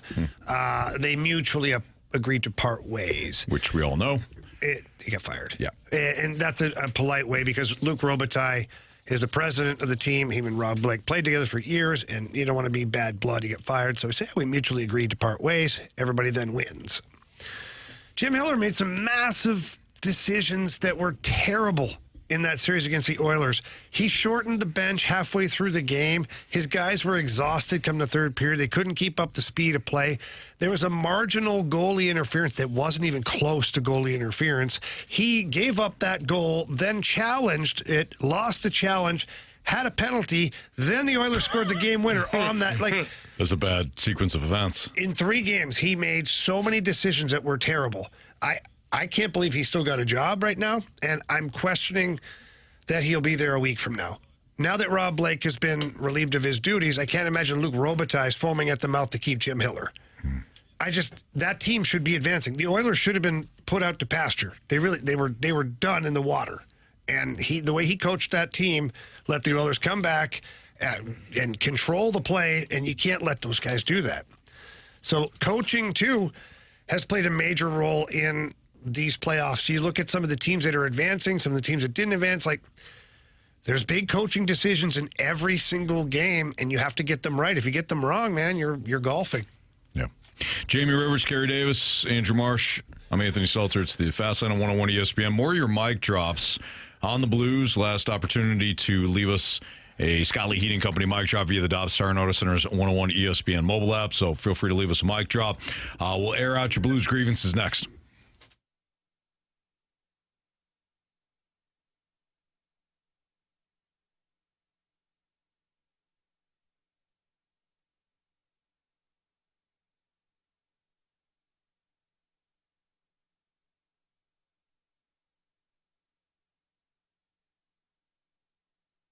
Anthony, there's so many people that come up to me and ask me about mentality, and the biggest thing they want to know is, like, what were some of my symptoms? How did I know? And I was like, I didn't know until I knew, if that made any sense at all, because you don't really think about it. You know, guys that are 30 plus in age, it's not like you're timing out that your testosterone levels are going to drop or that you need more vitamins as you get older. So I just told him, I said, I was irritable, I was grumpy, tired, somewhat depressed. I just was feeling not great. And I found out by going to Mentality and doing a full blood panel that I was low in testosterone, a couple other vitamins. And I had no idea that it could change so quickly, but it did over at Mentality. Yeah, it's crazy. You start to feel that energy come roaring back. You feel better in the gym. You feel like you're making gains again as opposed to plateauing constantly. Your mood is a lot better too. You don't feel as irritable. You get the mood swings up and down. Mentality, they're a locally owned healthcare facility. They specialize in helping men feel and perform at their very best, like Jamie and I are talking about. Board certified physicians are fantastic. So whether you go to Chesterfield or South County, they got the same physicians there that are great. They focus on free testosterone levels, which many doctors overlook. So you're ensuring that your treatment is tailor-made for you and your body. So Jamie's program looks different than mine. We're not the same age, same activity levels, all that, and we don't have the same blood work, obviously. So when it comes to Jamie's program, it's different than mine. But the bottom line is we both feel better. We will feel great. You will too. So check them out, either one of the locations, and tell them Jamie and Anthony sent you in there, or visit mentalityhealth.com/radio. It's Mentality.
Hey guys, it's Jen. It's great to hear you guys on the air, even on this fantastic day. Hey, it's just one of those things as an athlete, and it's gonna just sit on you until you hit the ice again next season, and you're gonna sit there and second guess everything. Well, good news is we've got Jim Montgomery, who overachieved with this team and went on an amazing run. So if anything, that's the guy that we should be excited about, and that how this offseason, he's going to have that fire in his belly and he's going to be ready to go. So good things moving forward, Blues fans. Let's go. There you go. That was our girl Jen. I like the used to earlier. Got bleeped out, but the Blinktastic day. Yeah, in this situation. So we're taking your mic drops, your Scully Heating Company mic drops on the Blues. We're open. Therapy is now in session following the Game 7 loss. It doesn't have to be therapy. It could be something good, something bad, something you enjoy. Therapy is good. You open up, feel better. It's healing. Feel like a better person. You guys always feel better after therapy? No. Usually. No, I don't. I do. I'm a complete failure. Nah, I feel better. Right, which is why you're in therapy to begin with. But, I could have done this on my own. Nah, you're not learning about therapy. You're usually in therapy because of other people that aren't in therapy. Carey, my therapist says you can't blame others for your behavior. I've never been to therapy. Just wait. It's good. Yeah. Just wait. Boy, Carey, wow. You will. You think about that, right? I mean, don't put that on me. No, there's a certain event that happens. You will. Yeah. Let's hear from Ryan now. Sure. Hey, Stalter. Hey, it's Ryan Crawford from Snake Pit. Oh, hey, met you on man. Nice to Thursday, meet Friday. you on Friday. What a game that was. But for Game 7, guys, let's be honest. That was one for the history books. Boys played great hockey. Double overtime to the President's Trophy winning team. Best team in the hockey. I mean, we've got years and years and years to come. These boys are going nowhere but up. I can't wait for a full season with Holloway. Snuggie wasn't even a rookie. We've got so much to be appreciative for. Let's go Blues. Yeah, right. so Ryan, good stuff there, good mic drop. Yeah, Ryan was awesome. He came out to Cafe Telegraph and came over, said hello, and didn't get a chance to talk to him very long, but Ryan, very nice. Enjoys the show. Appreciate you, Ryan. That's a and good Ryan, mic drop, too. Yeah, Ryan is always in the Snake Pit. So, yeah, I agree. You know, there is not, if you're looking forward here, if you have big picture perspective, the ceiling's very high for this current Blues group. I said it before. I think Jim Montgomery maximized what he had from this team without Holloway. With and without. But I think that this, if you just look at what he had for this series, I think he maximized it. You went to Game 7, and you were 6 seconds away from winning that thing. Should have won it, yep. But you maximized this current group. And I loved, obviously, what he did in the regular season. Took a little time. Anything worth doing takes some time. You know? You're right. And it did. Came together. You got to learn, grow. And there are, I don't want to say it's a necessity to have playoff failures, but it's pretty much everybody that eventually has success has had some playoff failures. So, Carey, how many guys that you played with over the years? Now, you went to a team that coming off a Super Bowl championship, so it's a little different. Correct. But I played with a lot of guys who won Stanley Cups with the Edmonton Oilers. For whatever reason, Mike Keenan went and got a whole bunch of them, like 5 or 6 guys from that Oilers team. They were veteran players with the Blues when I came in, and Gretzky was added later on. And they all said the same thing. They had extreme heartbreak before the Islanders beat them, I think, 2 years in a row in the Stanley Cup Finals before they were able to beat the Islanders again. So imagine, Buffalo Bills style. Imagine doing all that work, getting there for multiple seasons. The grind is the same. The effort is the same, but you're not rewarded because you don't ultimately win the final series. Mm-hmm. So the Oilers, much like the Panthers a couple of years ago, they got all the way to the final, lost to the Vegas Golden Knights, then all the way to the final last year, won the Stanley Cup. This year, I predict them going all the way to the final again. I have them winning the Cup again this year. That's a grind, man. There's heartache. There's all sorts of stuff that goes along with that. All right, let's hear from Rick next. been a Blues fan since '67. Gary Sabrin, Jerry Melnick, Red Berenson, Frank St. Marseille, Noel Picard. I could go on and on, the Plager brothers. I've been on this train through all the peaks and the valleys. Sometimes the valleys way lower than the peaks, it seemed like. But at the end of the day, we were always, and I have always been, a Blues fan, always will be a Blues fan. But beyond all that rah-rah stuff, I could tell you right now, in all those 50-plus years I've been following the Blues, and I've never, ever been prouder of them than I am this season. Yeah, I was disappointed last night, but beyond disappointed, I felt just like you guys did when that goal got scored. My heart got blown out of my chest, it felt like. But I have never been more excited about the future of this team, and I can't wait for training camp to start. It could start tomorrow as far as I'm concerned. Let's go Blues.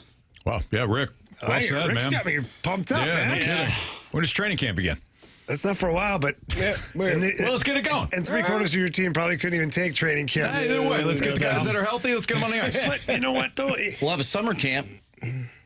Yes, we will. No, we won't. Probably need it. It backfired. Well, backfired. We never had it. You thought you had one guy with private lessons, and it backfired. No, he's coming. Shot over the net. He's still signed up.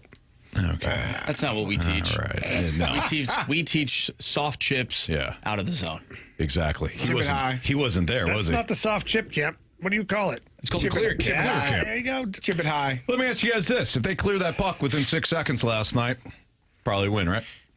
Yeah, I thought so. Hell, you could have cleared it all the way down. We even do drills where we put the puck into the corner, not off a stick to the other team. That's correct. Yeah.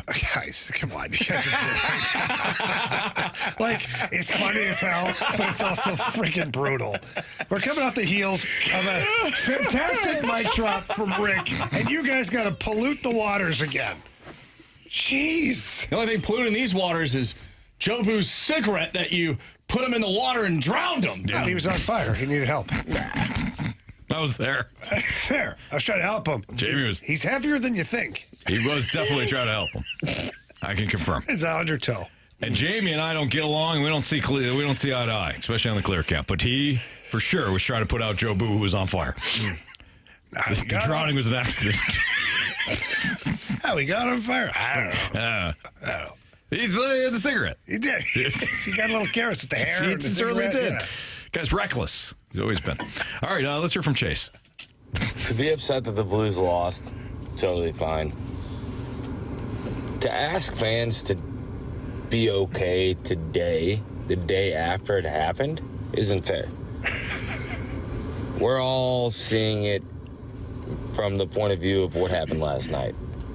But when I look at it and I see that I am so excited about the young core of this team, reminds me of what a wise man once said. We're going to go with the youth movement. And no, I'm not talking about the St. Louis Cardinals. I'm talking about the St. Louis Blues, because they actually did it. They did it. And they have a coach in place that's going to continue to do it for years to come. I couldn't be more excited for October 12th. Opening day, Blues hockey. Let's go, Blues, baby. So that was Chase? Yes. Great job, Chase. I appreciate the mic drop. And, you know, we haven't talked enough, I don't think, today about Jim Montgomery. I think we need to just spend a little bit of time here and discuss what he was able to do in a short amount of time. He took over a team that, look, no disrespect to Drew Bannister, he was put in a very tough situation, but the team didn't have a direction. And this is just my opinion. This is not like fact, but it's my opinion. I didn't feel like the team had a direction. I don't think there was a specific role for each player. The culture was that of kind of like, I just don't want to make a mistake, not I want to go out and win and grab the game, you know? And Monty came in and tried to change it immediately. It doesn't always work immediately.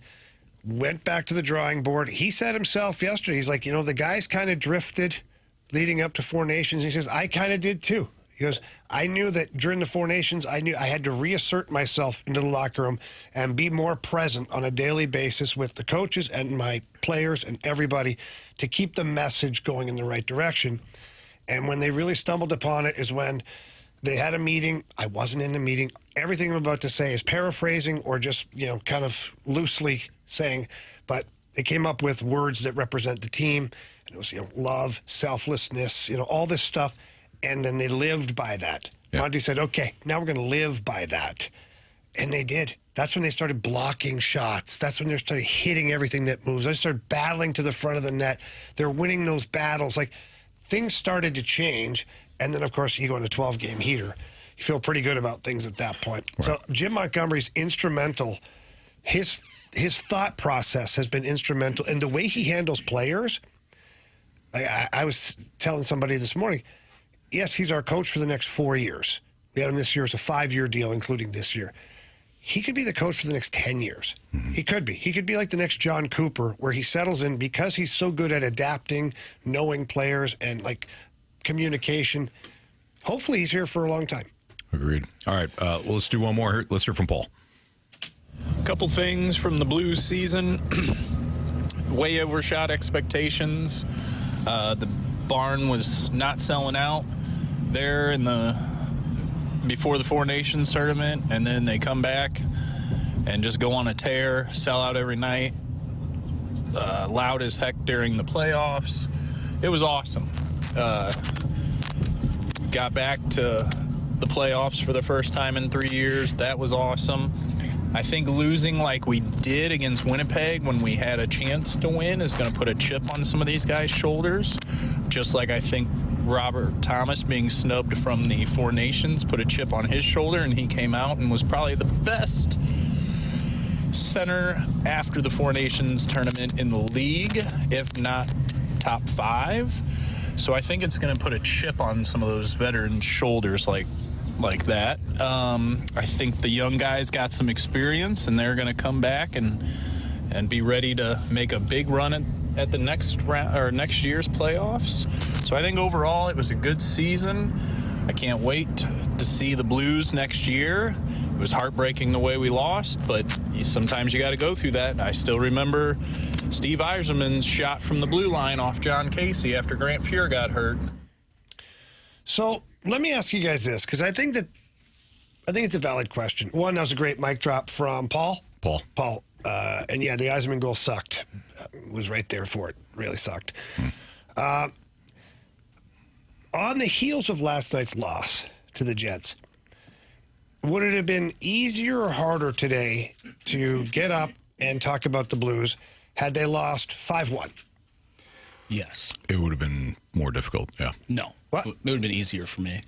So that's my question. Because of the way they lost, with under 2 seconds left, they tied up to double overtime. Is it hurt more, and do you think less of their season right now because they've folded?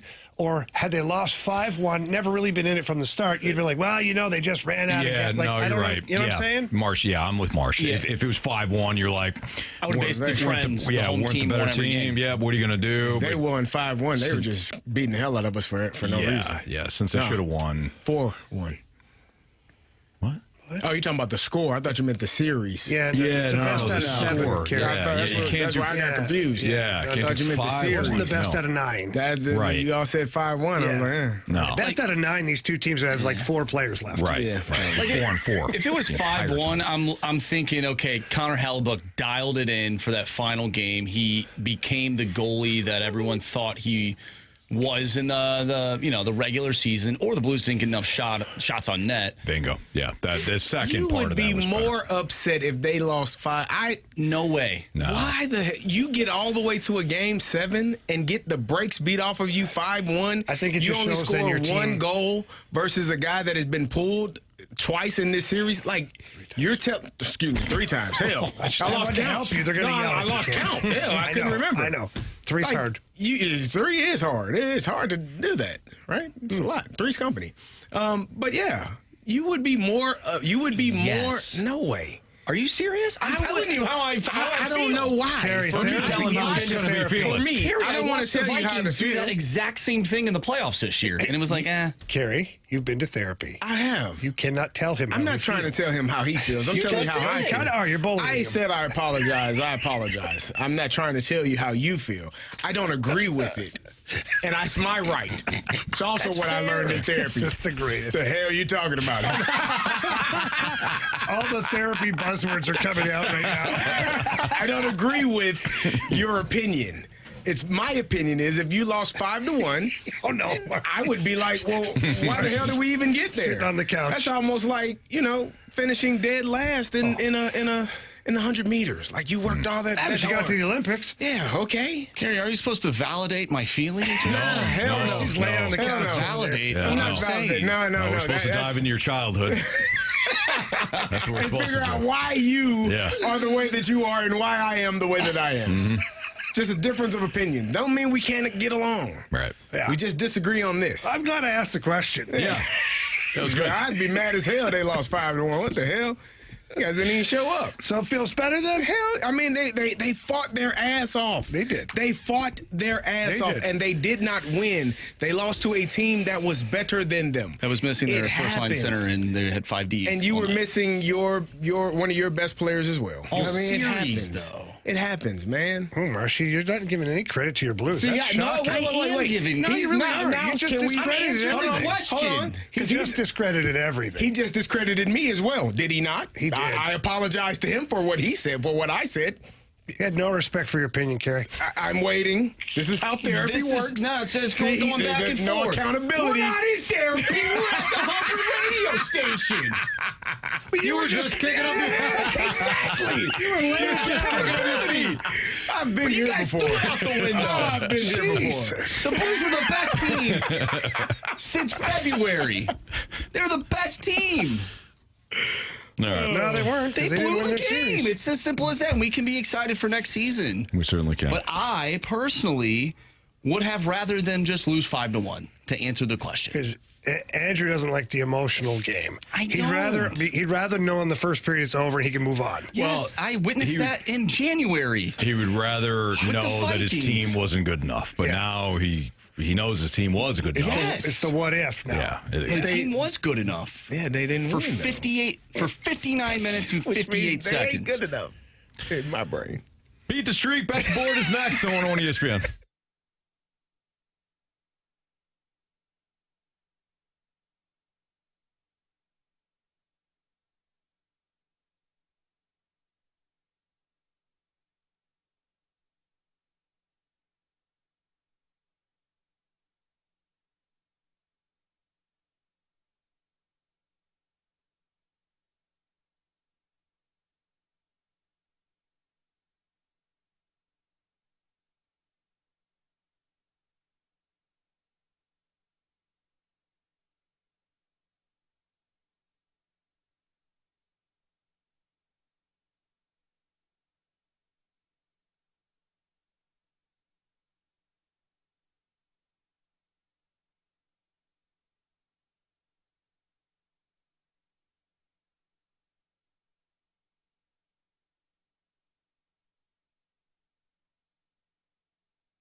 101 ESPN Sports Center.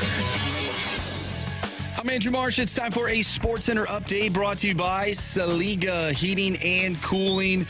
If you don't know, now you know. The Blues lost in Game 7 last night in double overtime. Final score 4-3 against the Winnipeg Jets. We thank you for sending in your mic drops today and texting into the Air Comfort Service text line. If you missed anything from today's show, including our interview with Jeremy Rutherford, our Blues insider with The Athletic, go to 101ESPN.com or check out the free Dobbs Tire and Auto Center's 101 ESPN mobile app.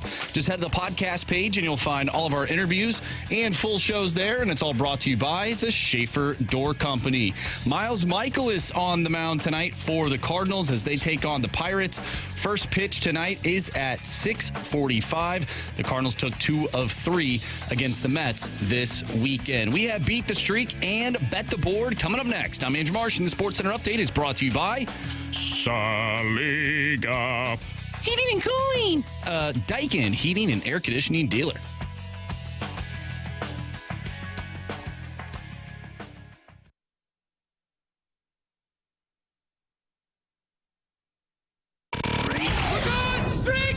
I want to hit baseballs. All of my successes depend on me. You ready to hit? The hits just keep on coming. And his first big league hit is a bullet up the middle.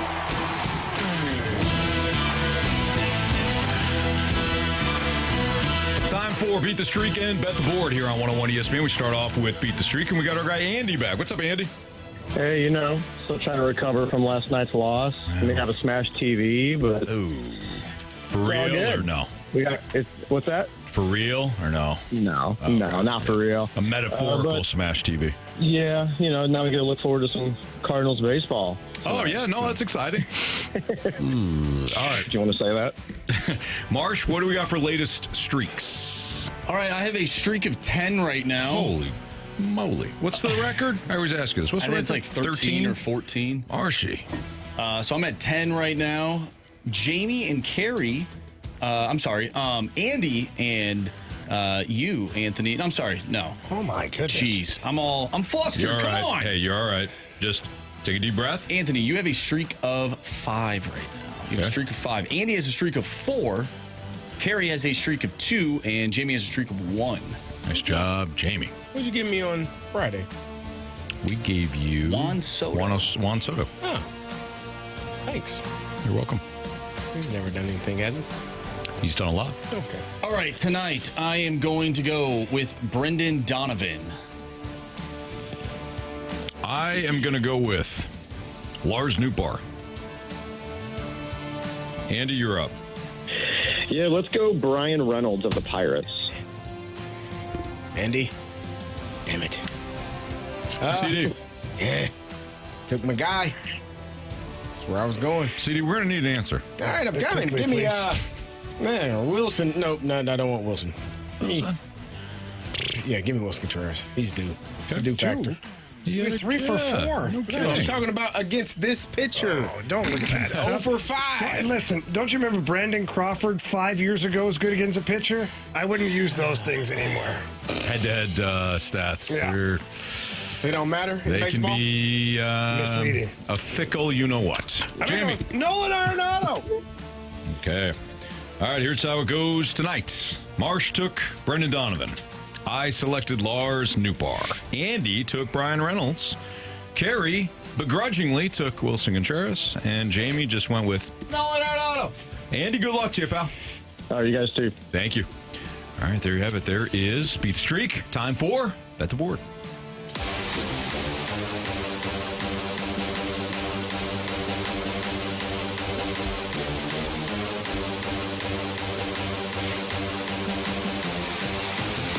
All right. Latest standings. Marshy. All right, Anthony. I am 2-0 on the month. 2-0 on the month. Anthony, you have 1 point this month. Carey has 1 point this month, and Jamie is 0 for 2, 0 points. I can't. Yeah, those last picks were tough. Yeah. A Warren Fogle goal and a Arizona Diamondbacks money line pick. It's tough. Fogle?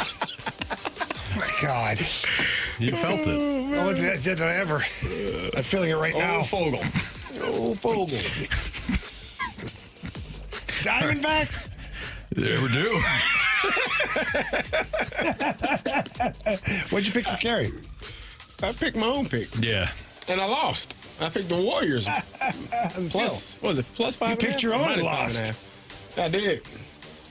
I'm just projecting at this point. Yeah, it's all good. You're here now, Jamie. It's all that matters. Yeah, here for a while now.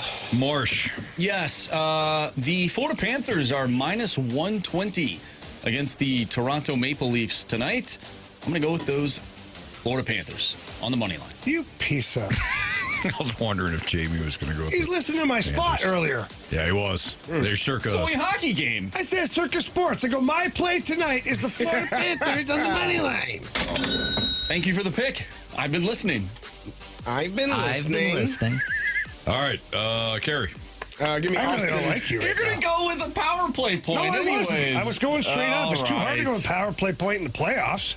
Give me Austin Riley, 1.5 hits, runs, RBI.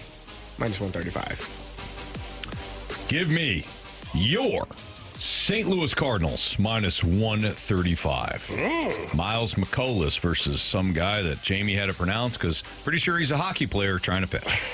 He might be. The Pirates do like to get adventurous with their picks. Yeah, they took that guy, Kai Tom, when he was playing softball at a local YMCA. That was a household name. Yep. That's my turn? Yep. All right. Give me the Toronto Maple Leafs plus 107, please.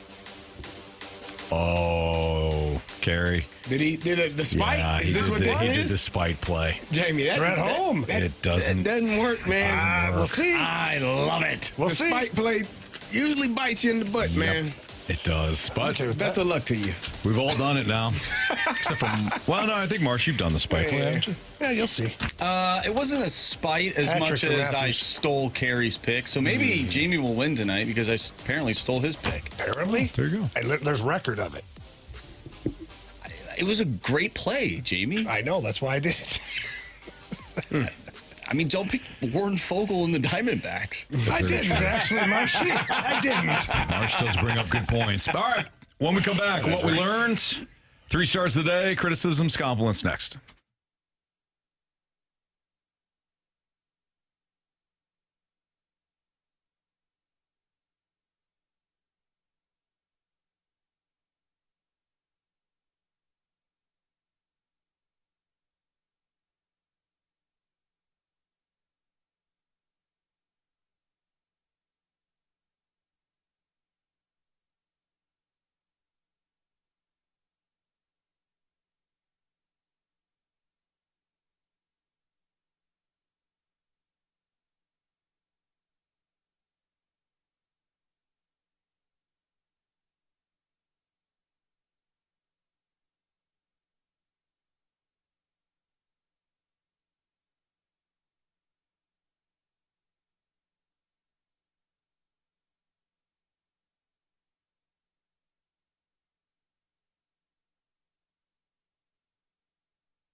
Fastlane on 101 ESPN. If you missed anything from today's show, you can always download the podcast. Available at 101ESPN.com or the Dobbs Tire and Auto Center's 101 ESPN mobile app. All podcasts, of course, brought to you by Schaefer Door Company. Trying to find out what everybody learned today. Jamie, what did you learn today? Go to somebody else first. I'm the head. Carey, what'd you learn right now? I learned that therapy is probably much needed for every man in this room. And some of you men out there, it's okay. Some of you women out there, therapy helps. Yeah. Oh, hell yeah. No, trust me. Accountability is a real thing. It is. Yeah, right. Marshy, what'd you learn today? I learned that Joe Boo is a villain now. Yeah. And it's unfortunate because everyone loved him. People bought his T-shirt. People had some, maybe one in this room, shared a rum to get this team back on track, and it worked. But at the end of the day, we just discard him like he means nothing.